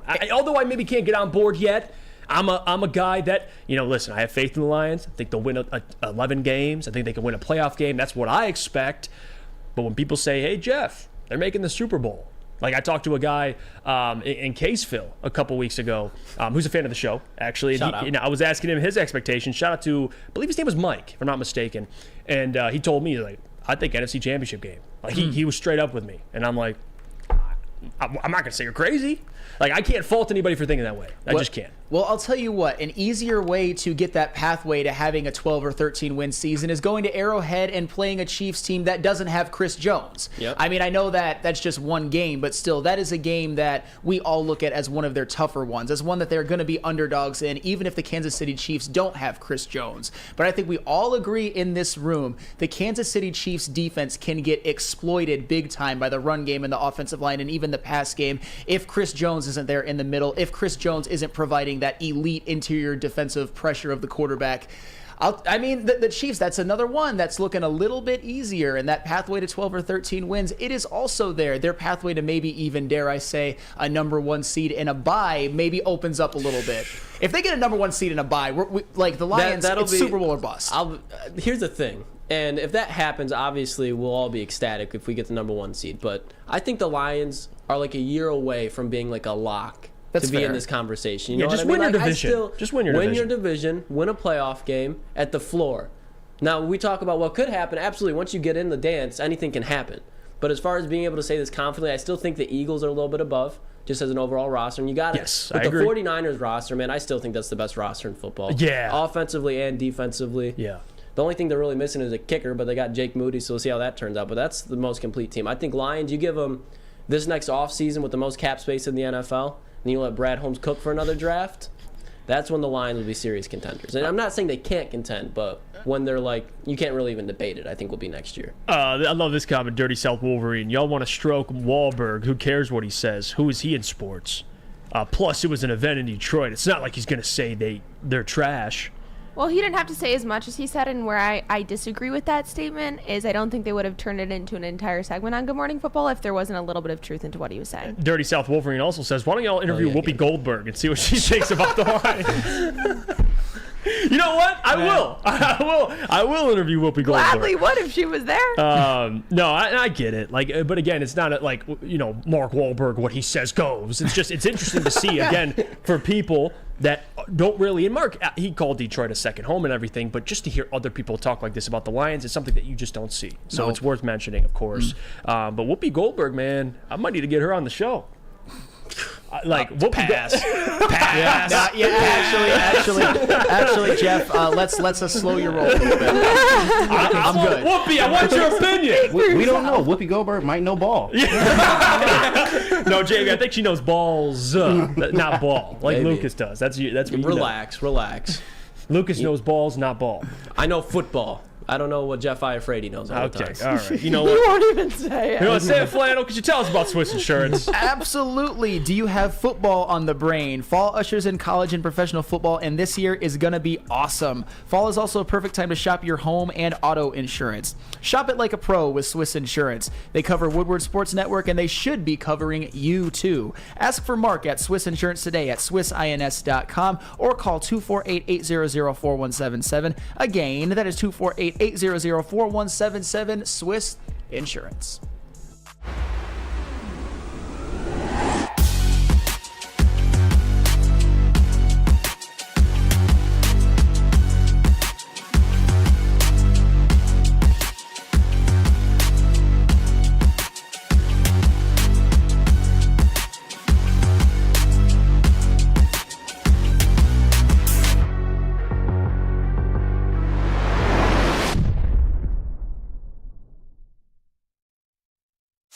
Join Woodward Sports' own Jeff Iafrate, along with special WSN guests for the most anticipated Lions season in decades. Filled with different surprises and expert analysis. You're not going to want to miss out. Go to our Woodward Sports YouTube channel on Sundays and tune in live from 9:30 to 11:30 a.m. Gabby is a college student struggling to study for her big exam. Then she discovered Syntron, a healthy way for her to stay awake and focus. Jennifer frequently has chaotic days like this until she gets online, orders some Syntron, and finds her groove. April visited her local grocery store, purchased a case of Syntron, and entered to win the Syntron 100K Vegas giveaway. Pick up your case of Syntron today at any Meijer location or visit drinksyntron.com/Vegas and enter for the 100K Vegas giveaway. Check out Woodward Sports Network on YouTube, the best sports coverage by the best personalities in Metro Detroit. Stop settling for constant Kool-Aid drinking and get content that counts. Our experts know the inside scoop on the teams and are not afraid to share their real opinions. Subscribe to the Woodward Sports YouTube channel today. It's the Morning Woodward Show. Thank you, everybody, for sticking with us, for supporting the show, and for just hanging out with us, man, this morning. We appreciate you. You could have been anywhere else, but you're here on the Morning Woodward Show, so we thank you for that. Don't forget, hit the like button. We're 10 away from 200 likes, which is big time. It helps the algorithm. It helps the channel. It helps the show. So we appreciate you guys for liking the video. I'm going to put a poll in the chat. Who knows more ball, Whoopi Goldberg or Will Harris? I'm going to go with Whoopi on that one. That's a real question. But you know what? Plenty more to get to. I want to talk about the Lions kicker situation because I do think it's a concern. I think it's a real concern. And currently the Lions have one kicker on the roster. It's Riley Patterson. who they had last season. They decided to let go. They chose Badgley and Austin Seibert. And Riley Patterson then went to the Jaguars. Had a pretty good season. Again, he was 30 for 35 on field goals. He was 10 of 13, 40 to 49 yards, and then he was 2 of 3 from 50 plus. So this is a guy that the Lions have only kicker on the roster. But my question is, are you confident in Riley Patterson? You know what? Because I'll tell you one thing, I don't know. You know what, Chef Iafrate and everybody in this room, I am confident in Riley Patterson. And here's where I have to do a little bit of show-on-show crime at this point, because obviously I respect Ermanni and Edwards with Maz, and I've been on their show many, many times, and they've helped me out a lot. But I walked into their show for a few minutes. I had to grab something from behind the desk when they were on a break, and they were talking about, the way that they were speaking about Riley Patterson and this kicking game was such alarmism drivel that I couldn't take it anymore. I have to address this today. Tom Mazaway said that Riley Patterson would be good for your high school team. Ryan Ermanni made a joke about them being down 17-3, and it's like they wouldn't be down 17-3 because they can't make a field goal. Come on, guys. Let me give you some raw numbers when it comes to Riley Patterson, because y'all are talking about feelings at this point over actual numbers. Do you know what Riley Patterson's career field goal percentage is for his entire career? In 2 years. 87.8. And he's only missed one extra point in his entire career. Let me give you some list of kickers last season who actually were worse than 87.8. Riley Patterson was one of them. But then you got Jake Elliott. Is anybody talking about getting rid of Jake Elliott? They find him pretty good. How about Evan McPherson? Lucas's probably hero. The Money Mac!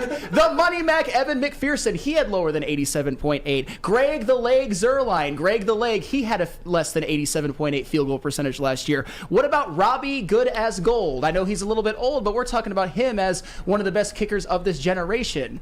And then the one that will shock all of you. You know who had worse than an 87.8 field goal percentage last year as a kicker?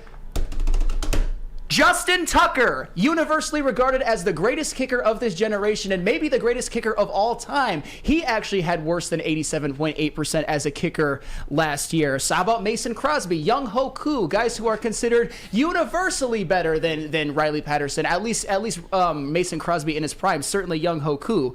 Nick Folk, all of these guys had worse than 87.8 field goal percentages last year as kickers. And I'm talking about an 87.8 for guys who missed the beginning is Riley Patterson's career average, while only missing one extra point. And I know everybody talks about him, the fact that he doesn't have a leg. He's only made 2 50-plus yard field goals in his entire career. He's 2 of 4. And I get it, that's a little bit of a concern, but this idea that NFL games on a weekly basis come down to 55-yard field goals, see, I don't see that. I see teams getting into field goal range, and it's better to be reliable from like 30 to 39 or 40 to 49 than being able to have that leg that you can kick 60-yard field goals. Because the Lions have the kind of offense, they're going to go for it on 4th down from time to time. I think they're a team that's capable in a 2-minute drive of taking it down to maybe the 20, the 25, or the 30. It's just this alarmism when it comes to the kicker position, I'm getting a little bit tired of when it comes to Lions fans. And I almost had to hop on that show myself yesterday. But of course, Matt Broder hopped in and did a fine job himself. So I thought I'd address it today. Riley Patterson is fine. This idea that he's some bum that they need to get rid of and they need to pay big money and trade. I've even seen John Macaron in the chat earlier talk about James Houston for second round pick and a kicker. Get out of here. Riley Patterson is fine. Stop it. Stop it. The reason why I brought it up is because, especially for Lions fans, you know Dan Campbell, you know what this offense does, especially on 4th down. When they don't feel like they have a guy they can trust, Dan just goes for it, which, again, a part of it I do agree with. At times last year, I did not agree with it, especially his first year. But you got to think about it, too. Riley Patterson, in a 2-year sample size, like you said, Flannel, 40 to 49, he's 14 of 17. So that's like money range. That's a lot of the kicks that Riley's going to get. He's accurate, at least in a 2-year career. From 50 plus, he's 2 of 4. Now, not too many guys. I mean, you brought up Robbie Gould, who, again, in his career, from 50 plus, he's 36 of 51. So he has a bigger sample size. But there's not too many experienced kickers just sitting there waiting for you. I don't mind Riley Patterson. I don't. And I think the Lions are probably going to just keep him. I don't know if they'll trade for a kicker. I know Matt Prater, someone like a Matt Prater coming back would be sweet. But still, Riley Patterson I think is fine. But you can't deny, though, as the team gets better, there's going to be a situation, whether you're in a playoff game, whether you're in a must-win game, whatever it is, where the kicker, there will be a time where he's going to have to nail a kick, like at some point. And the question is, do you trust Riley Patterson to be that dude? Like, do you have confidence in Riley Patterson to where Dan on 4th and, you're at the, let's say, he either has an opportunity to kick a 52-yard field goal and it's like 4th and 2. Would Dan sit there and say, you know what, we're going to go for it here, or we're going to trust Riley Patterson? Like, Jalen, you get where I'm coming from here. Like, do you trust Riley Patterson? Are you confident in him this season? No. Okay, well, there you go. I'm not necessarily. I do think that we need to find a kicker, but like you said, it's not that many kickers just sitting at home. You can get Matt Prater. He has a leg for it, but is he going to be consistent this year? He's older now. Robbie Gold too, but I don't trust him. But I think we can work with him, through the season. But I prefer we wouldn't have to go for it as much as we used to. So give him a shot. But if not, then we just have to, proceed and go. See what we can find out there in the free agency market. Yeah, because you can't just go pick up if you're good enough as a kicker, you're already on a roster. Like that, guys. It's kind of, and I like to treat kickers like fantasy. For me, like you shouldn't draft a kicker, at least in my opinion. You just go find them. They're there. They're available. Like Riley Patterson, for example, you traded for him, but it was essentially nothing. I don't mind Riley Patterson, but I don't want this to catch up to the Lions where they're in a situation like they were last year because Badgley, you can't trust him. You got to go for it on 4th down. Like, if you have a 52-yard field goal or 50-yard field goal, like, Riley Patterson's got to nail those. Like, he just has to. And I think he will. I do. It's a short sample size. You don't have a Robbie Gould resume to say he won't or will. So, we shall see this year. But do you really have to nail 52-yard field goals on the reg? Is that really that? Not on the regular, but Sam, if you need it, I hope Riley Patterson, you could trust him to hit it. Like, that's my point. If you can't hit a 50-yard field goal, then get the hell off the team. What are you doing? Well, but he has hit a couple in his career. And I understand so he hasn't had a big sample size of that, but still, it's just this idea that a kicker, having someone other than Riley Patterson, could be the difference in the Lions meeting their goals. I think that's a little bit absurd. And Speakeasy Sports, our main man Easy from Heavyweights, thank you for chiming in. Riley is fine. I agree 100%. I think Lions fans kind of have a weird relationship with kickers because, and I'll pick on Ermanni and Maz again because I started off on their show. They would just wax poetic about how can Jason Hansen's number not be retired by the Lions? He's a kicker. He's a kicker. He played on Lions teams that didn't really win anything, and it wasn't his fault. He's a kicker. He's not a football player. He's about 5'8", $140, and kicks okay. He actually has a worse career field goal percentage than Riley Patterson, by the way, but nobody would ever tell you that, albeit on a big sample size. No kicker, unless your name is Adam Vinatieri or Justin Tucker, should even sniff the Hall of Fame. Stop it with all this kicker obsession. I know that they're important. I know that they could win or lose you some games. But Riley Patterson, you guys are acting like he's a 60% field goal kicker. You're acting like he has a range limit of 43 yards. Riley Patterson is fine. The Lions are going to be fine. It should be low on the totem pole, in my opinion, when it comes to Lions priorities. See, it is until it isn't, Sam. All right. It is right now. Hey, who cares? Riley Patterson's fine. And then you get into your week 7, and you're sitting there going, Riley, you better hit this 52-yarder, I swear to God. All right. And then he misses it. And then I'm going to come to you on Monday and say, Sam, explain to me what happened. You know what? I will take the heat at that point. I'm standing on Riley Patterson. Where I stand with Riley Patterson is, okay, go show us. I'm confident in Riley Patterson, but this is the year. He's only had 2 years in the NFL. We haven't really seen a big sample size of Riley. So this season is the season for Riley Patterson. But also, I have some advice for Riley. Riley, if you want to get into shape, if you want to get bulked. I know you got the top of the line stuff at the Lions facility, but don't be afraid to go check out Planet Fitness because they got some nice things too for you, Riley Patterson. Planet Fitness is the home of the judgment-free zone where anybody, and I mean anybody, can feel comfortable and work on their fitness goals. We're here to help and build a lasting, active lifestyle. At Planet Fitness, you'll experience a squeaky clean gym that has tons of equipment, a full-body workout in just 30 minutes in the 30-minute circuit, and all memberships include fitness training. Again, our friends at Planet Fitness. For more information or to join today, visit your local Planet Fitness or www.planetfitness.com.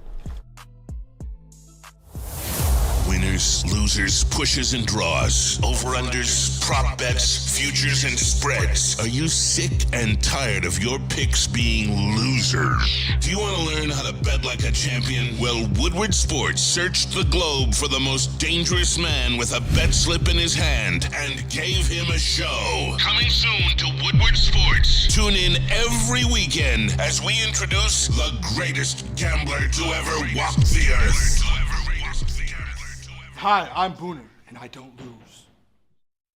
How would you like to win not one, but 2 vehicles of your choice? One for you and one for your wife, your girlfriend, or your best bud. Get to Lady Jane's today for an award-winning haircut and automatically enter for your chance to win. Courtesy of Les Stanford Buick GMC of Ferndale. Lady Jane's, open 7 days a week, walk in anytime. It's wicked awesome. Brace yourselves, Detroit. As the sun begins to set, 2 of Woodward Sports' brightest young stars will be taking the mic for a brand new show. Woodward Nights with Spooner and Broder. The dog days in Detroit are over, and the boys are unleashed. Join in on the banter and hop on the bandwagon of the #1 night show on the internet. Tune into the Woodward Sports YouTube channel every weeknight from 8 to 10 p.m. Woodward Nights with Spooner and Broder.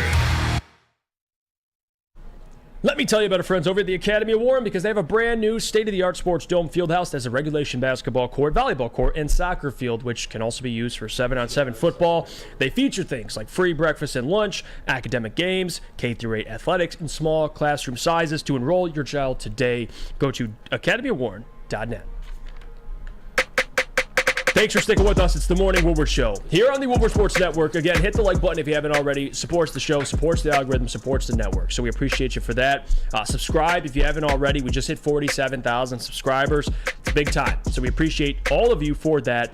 Without you guys, we would have nothing. But let's get into some Jonathan Taylor news, because I saw this graphic too the other day, and it's where will Jonathan Taylor end up? And again, for a guy like Jonathan Taylor, by the way, if I'm Indianapolis, why the hell would you trade this man? It's too late. Too much conflict. I know it's too much conflict, but just thinking about it, like how valuable he would be to this Colts offense, like what the hell? Like, I don't know. If I have a rookie quarterback, I have Anthony Richardson, who still needs a lot of work, but still has a ton of talent. Why not make his job easier with arguably the best back in the league? Or just 2 years ago had 2,000 yards, Sam Flannel. But you'd rather trade him and then go get Kareem Hunt? Like, this is the running back market right now. Like, even Jonathan Taylor isn't safe, who just went for 2K 2 years ago. It's insane. Like, so the question I have is not about Jonathan Taylor. Well, it is not about the situation with the Indianapolis, but where will he go? What's the best destination for him? Now, the graphic here listed has the Bears, the Dolphins, the Bills, the Bucks, and the Broncos for all potential trade destinations. This is NFL on Fox. What would be the best situation for Jonathan Taylor? Ooh, the best situation, I would probably, and Lucas, I know we've talked about it in the back very often. How about the Chicago Bears? Ugh. And I know I'm not calling for it because I obviously don't want the Bears to be good, but if you put Jonathan Taylor in that backfield with Justin Fields, with Khalil Herbert as your running back 3. You and Khalil Herbert, man. As a running back, not running back 3, but as your third rushing option, as your running back 2 with Justin Fields and Jonathan Taylor back there. That is one of the best backfields in NFL history when it comes to production you would get running the football. I think their rushing offense would be absolutely unstoppable. But you even look at the Miami Dolphins. If you put Jonathan Taylor back there and you got Waddle and Hill like bookend wide receivers, that would be very, very electric. I don't think the Bills have the money to get Jonathan Taylor at this point, but that would obviously be very, very ideal. It would give Josh Allen his best running back by a country mile, but still, I don't think that's very feasible. The Broncos. I know that you're very, very high on Javonte Williams, but Jonathan Taylor I think would help. But I don't. Could I don't you think imagine that backfield? No, it would. Javonte Williams and Jonathan Taylor. It would probably be the best in the NFL. It wouldn't even be close. Yeah, no, you're right. Those you're dudes right. both of them are like impossible to tackle. You're right. But I mean, Tampa Bay. No. I don't. Yeah. I don't even think Tampa wants to make that move. If anything, I think Tampa's going to be trying to like move off players so they can get money and rebuild around whoever they draft next year at quarterback. But I don't. If I had to pick one spot, the best destination for Jonathan Taylor, especially in the Colts eyes, is no doubt Chicago, because you can send him to Miami, but then if the Colts in 2 years make the playoffs and they got to play Miami, well, now you're just playing against the player you traded away to now it would be a super offense if it's not already. Right. And I don't know, Broncos. It would be nice, but I don't really see that happening. I really only think it's between like the Dolphins and the Bears at this point. I'm going to be honest with you, and just because selfishly I don't have to deal with them until the Super Bowl, the Dolphins, to me, is like the best situation. Imagine Jonathan Taylor with Mike McDaniel, with Jalen Waddle, Tyreek Hill. I mean, Tua Tagovailoa, it'd make his job easier. There you go. Speaking of why the Colts should keep him, it'll make his job easier. You got a guy like Jonathan Taylor you could feed in that offense, the speed they'd have out there. Like, they already drafted Achane, who's already a speedster. But Jonathan Taylor, that offense would be, especially in a division that's so, it's filled with stacked teams. I mean, the Jets, the Bills, and Dolphins. You got to really inch yourself or separate yourself from the rest of the pack. That's a way to do it. You get Jonathan Taylor for the Dolphins. If the Dolphins can somehow get Jonathan Taylor, if they can make it all work financially and it just all goes seamlessly, and they don't have to give up any of their best players. You look at that AFC East as 3 division winner caliber teams in one division, maybe the best in all of football. But JB, where would we go? Where can you go on the weekends if you want to kind of virtually watch football with us? Oh, I got the place for you. No matter where JT lands, we will be watching. If you're anything like us, you know there's nothing better to do on a fall weekend than to lock in hours of football. Well, now Woodward Sports can top that. Sit back, crack open a cold one, line up your bets, and tune in to watch college football all Saturday, every Saturday, and Lions football Sunday with your favorite WSN personalities. Woodward Sports Live Game Watch Party is the latest show to hit the WSN YouTube channel, premiering September 2nd at noon to watch the Michigan Wolverines versus ECU. Then tune in for the Lions season kickoff against the Chiefs at Burrowhead. There's a typo on Kiss here. that ring. On September 7th. Watch all season long on the WSN YouTube channel. Do you guys see the amount of comments that are saying Jonathan Taylor is washed right now? Yeah. Someone explain to me how Jonathan Taylor is washed. I understand that he can't be traded right now because it just reached the limit in the season.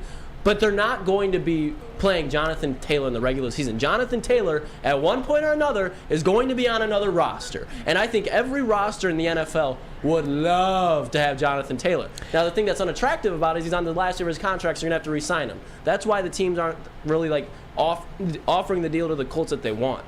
But to say that Jonathan Taylor is washed blows my mind. And think about this, too. Like, in 11 games, almost 900 yards. Think about that. And Quentin Nelson has kind of fallen off. Like, Indianapolis' old line is not what it used to be 3-4 years ago. And no quarterback you're fearful of. Oh, yeah, Matt Ryan. Yes, that's who you're fearful of. Yeah, you could crowd the box every snap against Matt Ryan because he couldn't throw the ball 30 yards down the field. Right. So, again, Jonathan Taylor's probably going to have a little bit of trouble with production when you're the only one he has a game plan with because you have a 41-year-old quarterback who should be a greeter at Walmart. Damn. Yeah, it certainly wasn't 2016 Matt Ryan that you had last year. Not the greeter at Walmart. Did you pull that one out? Dude. Gosh, it was rough, man. Hey, was he doing the Lions preseason game? Or he was doing a preseason game? Yeah, he was. Yeah, he's... It's where he belongs. Stay in the booth, Matt Ryan. Yeah, stay in the booth. And booth. Phillip Rivers. I know people are saying Phillip Rivers could come back. My God, both of them. Well, speaking of Matt Ryan, speaking of celebrities, I'll tell you what. How would you like to see famous athletes like Jim Harbaugh, Darren McCarty, and Braylon Edwards play golf with average Joes? Well, thanks to Randy Wise Automotive and Woodward Sports, you'll be able to do just that with the Randy Wise Celebrity Golf Tour. Make the wise choice and pay attention to Woodward Sports for more information soon. We'll see you right after the break. Calling all landscapers. This is Darren McCarty. I'm at Outdoor Equipment Co. How would you like to landscape like a legend? How about a bad boy zero turn? And even a chainsaw.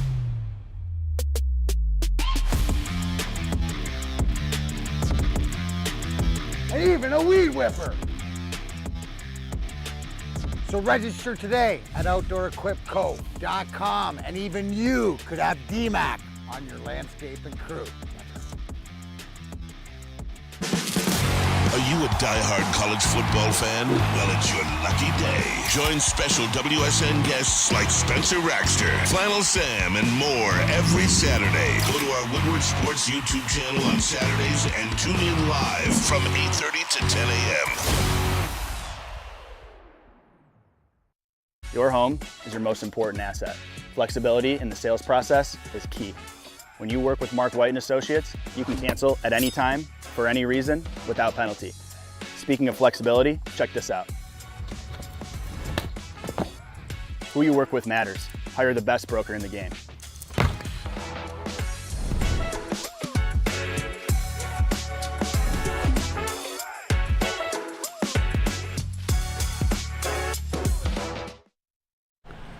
Wondering where the best Lions tailgate is? That's easy. Eastern Market. That's the official Detroit Lions tailgate party at Shed number 5 in Eastern Market. Woodward Sports will be broadcasting live for every home game. 3-star Michelin buffet featuring Chef Ermanni, VIP parking, and even tickets if you need them. How do you sign up? Go to bullseyeeventgroup.com and tailgate like a VIP. That's bullseyeeventgroup.com. Nicholas S. says, look out, Eminem of Toledo is getting butthurt. I'll be rabbit. I'll be rabbit. I'll be rabbit. I don't know these. It's just ridiculous. Like people, I get some people were kidding about it, but I truly believe there's people out there that think Jonathan Taylor's washed because of last season, and it just blows my mind. They do, Lucas. Yeah, they do. But speaking of Lucas, it's What's Trending with Lucas. Check your time. Oh yeah, baby. What do you got for us, Lucas? All right, so this is something that I actually found very interesting. Michael Irvin, Keyshawn Johnson, and Richard Sherman all went on FS1 yesterday, and they were debating which is harder, wide receiver in the NFL or cornerback, and this is what they had to say. Junior got a chance. You know what? I'll say something to piss you off right now. What's that? What you got? Corner is a harder position. See, now I got to go, Mike. I got to get it. And this ain't rehearsed. I'm not doing that with you. I'm not doing this with you. This is not rehearsed. Wait for y'all to go. I swear it's not rehearsed. Now, hold on. This ain't rehearsed. But I promise you I'm going to leave this shit. Hold on. Stop.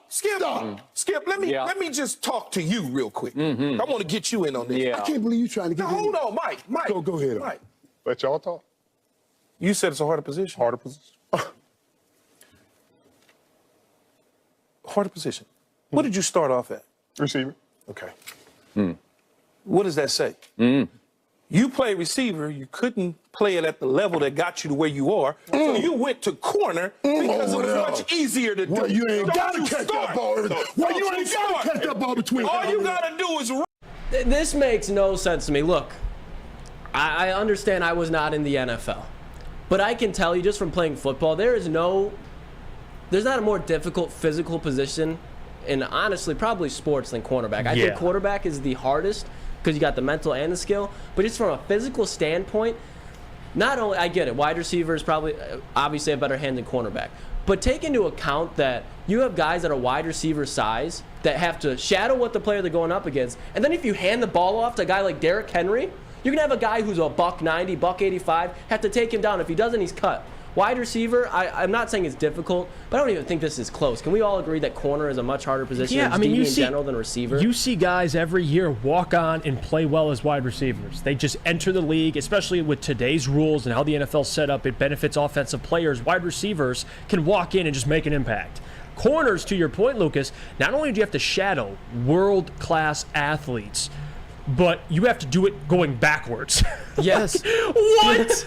Corner's harder to... I mean, listen, obviously these guys, and by the way, Keyshawn, Michael Irvin, and Richard Sherman, Skip Bayless, that's going to be entertaining to watch. But I'm with Sherm, though. Corner's harder. It just is. Oh, I'm 100% with Richard Sherman. I agree with everything you just said. And the fact that Michael Irvin and Keyshawn Johnson, that was the take that made him walk off the set, that's absolutely absurd. And Keyshawn Johnson, he thought he had the gotcha moment when he's like, Richard Sherman, you switched from wide receiver to corner. I'll tell you what, Richard Sherman was a hell of a lot better of a corner than Keyshawn Johnson was a wide receiver. Michael Irvin was a better receiver than Keyshawn Johnson. Keyshawn Johnson is the only athlete at that table who is not going to be a Hall of Famer. Talk about overrated Keyshawn Johnson. But still, he's only had 4,000-yard seasons, and Richard Sherman and Michael Irvin are both first ballot Hall of Famers. But we're talking about being on an island by yourself a lot of times. If you're playing man-to-man, going backwards, and not only that, especially in the modern NFL, you can't even touch the wide receiver. That's the other What point. are you supposed to do, even if you're Sauce Gardner and like Tyreek Hill and Justin Jefferson just runs a perfect route going forward while you're backpedaling? It is, you have, and not only that, and Lucas, you probably understand from experience, you have to have amnesia. You're going to give up some big plays, even if you're one of the best ever, even if you're Deion Sanders, even if you're Patrick Peterson, even if you're Jalen Ramsey, you're going to give up big plays, and you just have to forget about it. And not even to mention, you have to help in run support tackling like a Derrick Henry, or back in the day, like an old school corner having to tackle like an Earl Campbell or something like that. a job that nobody wants, and you're going to be the smaller player. Yeah, I mean, I don't know. I don't understand why this. I thought corner was pretty well known. It's just a harder position. Like, and Sam brought up, you can't touch anybody now as a corner. And what's the saying? Great offense always beats great defense. Mm-hmm. Like that, there you go. Like, you can play the best. You can be step for step, stride for stride with any wide receiver. With the best athletes in the world. With the best athletes in the world, going backwards, typically.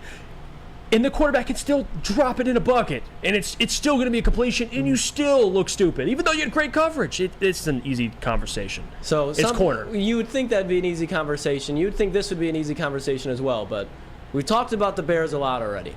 And our boy Adam Rank, every Detroit Lions fan's favorite person, came out with an interesting list for his NFC North prediction. And for context, Adam Rank is probably the most annoying diehard Bears fan that has a platform on NFL Network, and this was his list. He has the Bears going 12-5, the Lions going 9-8, and the Packers and Vikings both going 8-9. So the Detroit Lions will have the same record as they did last year, and the Chicago Bears are going to be a top 3 seed in the NFC East most likely and finish 12-5.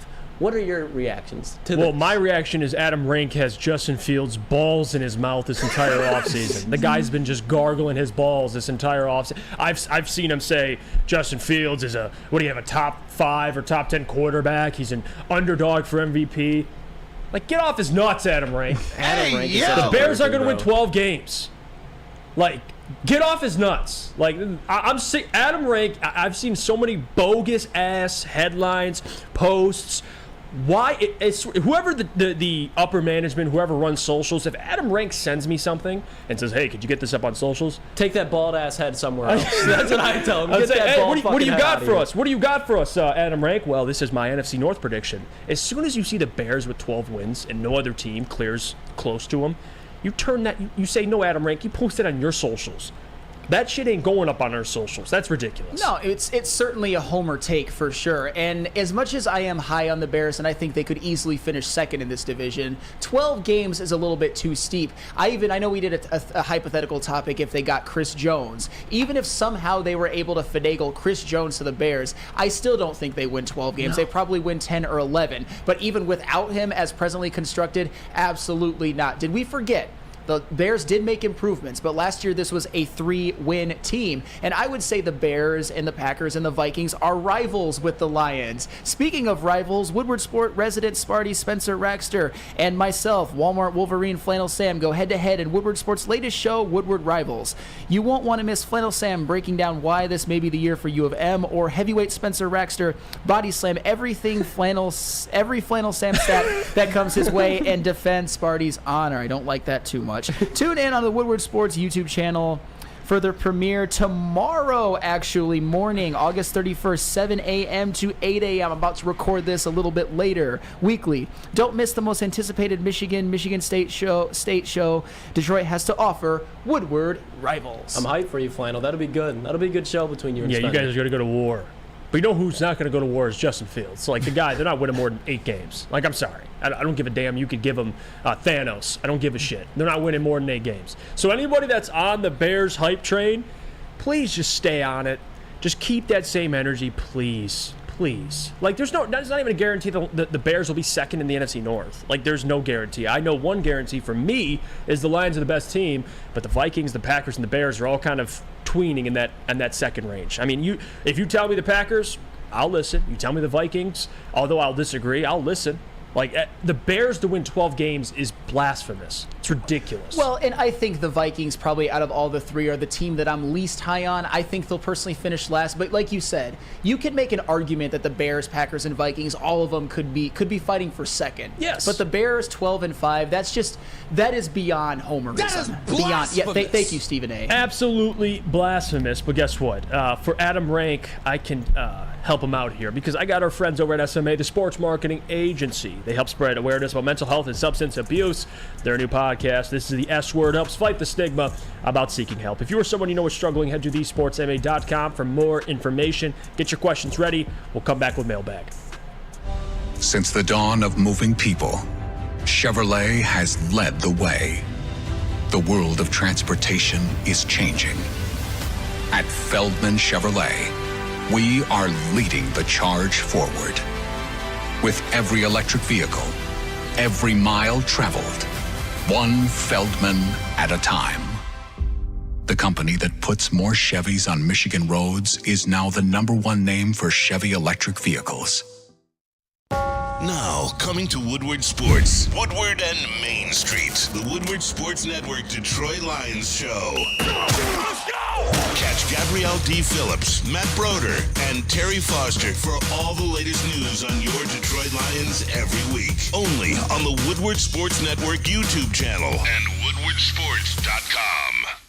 Hey, this is Mr. Kearney, Chief Academic Officer, Academy of Warren.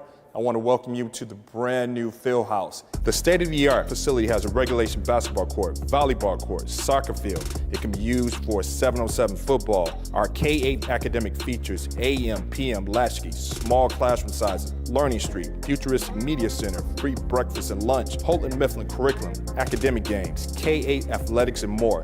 Enroll today at academywarren.net.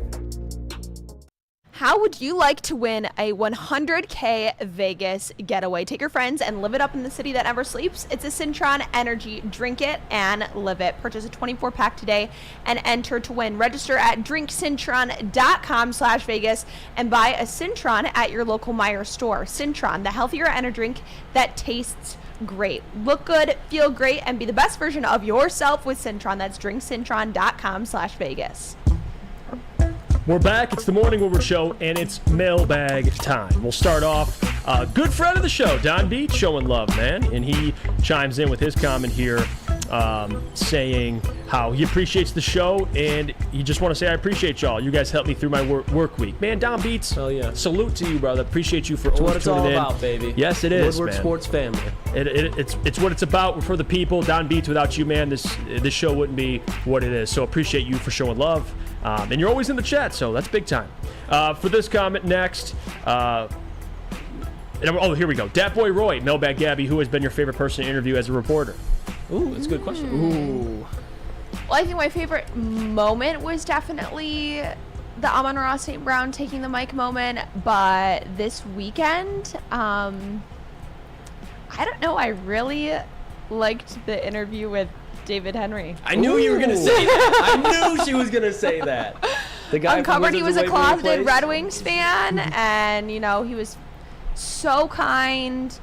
Definitely you could tell that he was just there for the right reasons. Talked about his wife, talked about his kids, and is, like, proud to say that he was a Disney star, like, uses his, like, platform that he created as a kid for good now, so it was really cool. Justin Russo from Wizards of Waverly I'll say the ladies love David Henry, Wizards of man. Waverly Place. My girl yesterday was like, "You saw David Henry?" It's the first person she brought up. So David Henry, yeah, that's yeah. You know what? The guy's got riz. He's got riz.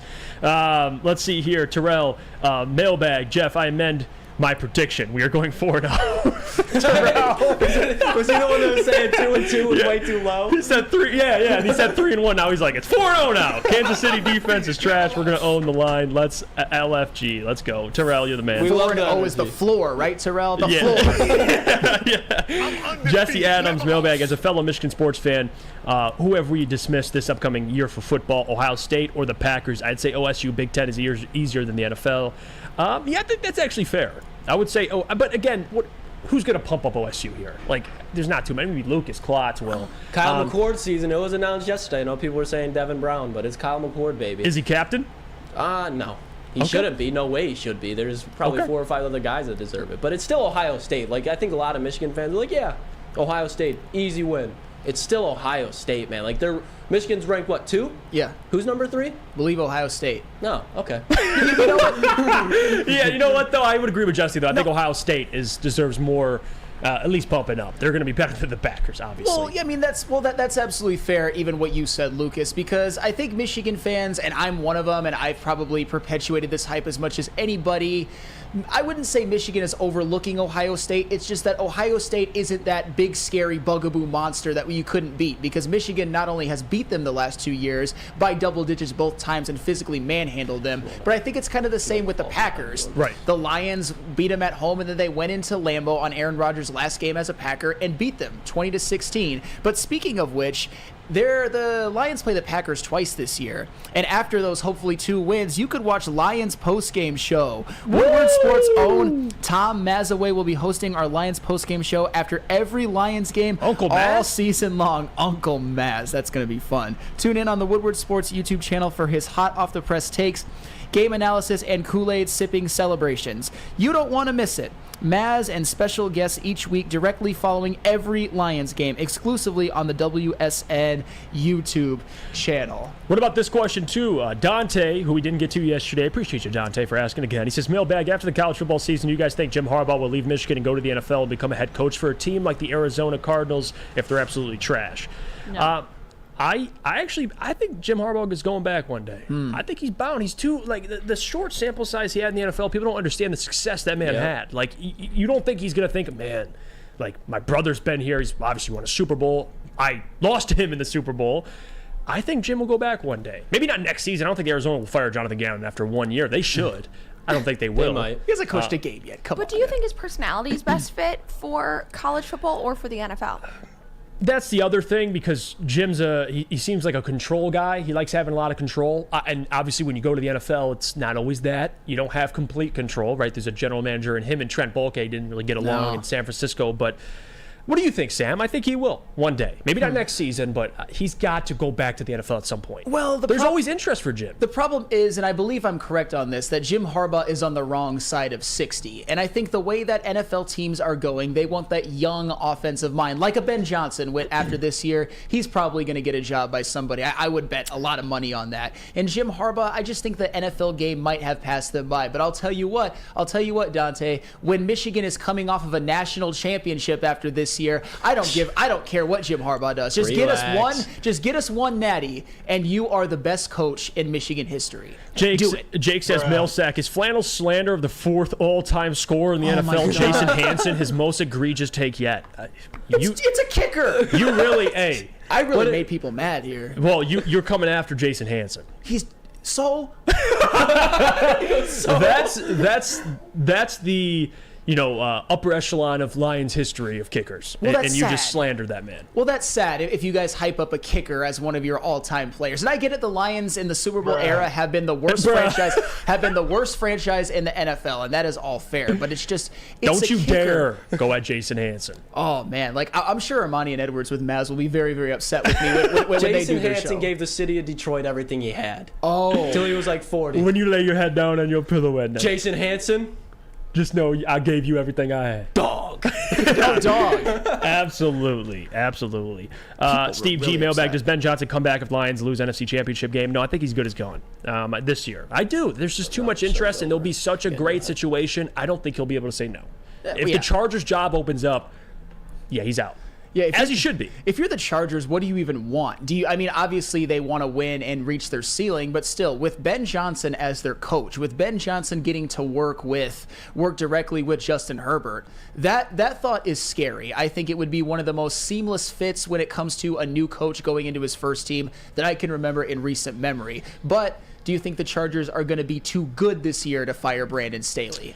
They could.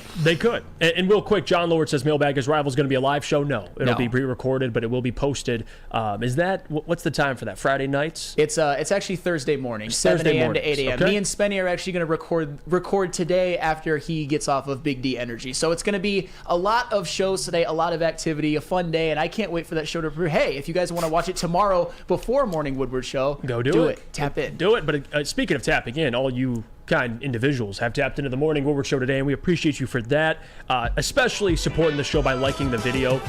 Don't forget, before you leave, if you haven't, hit the like button. It does help the channel, it helps the show, it helps the algorithm, helps everything.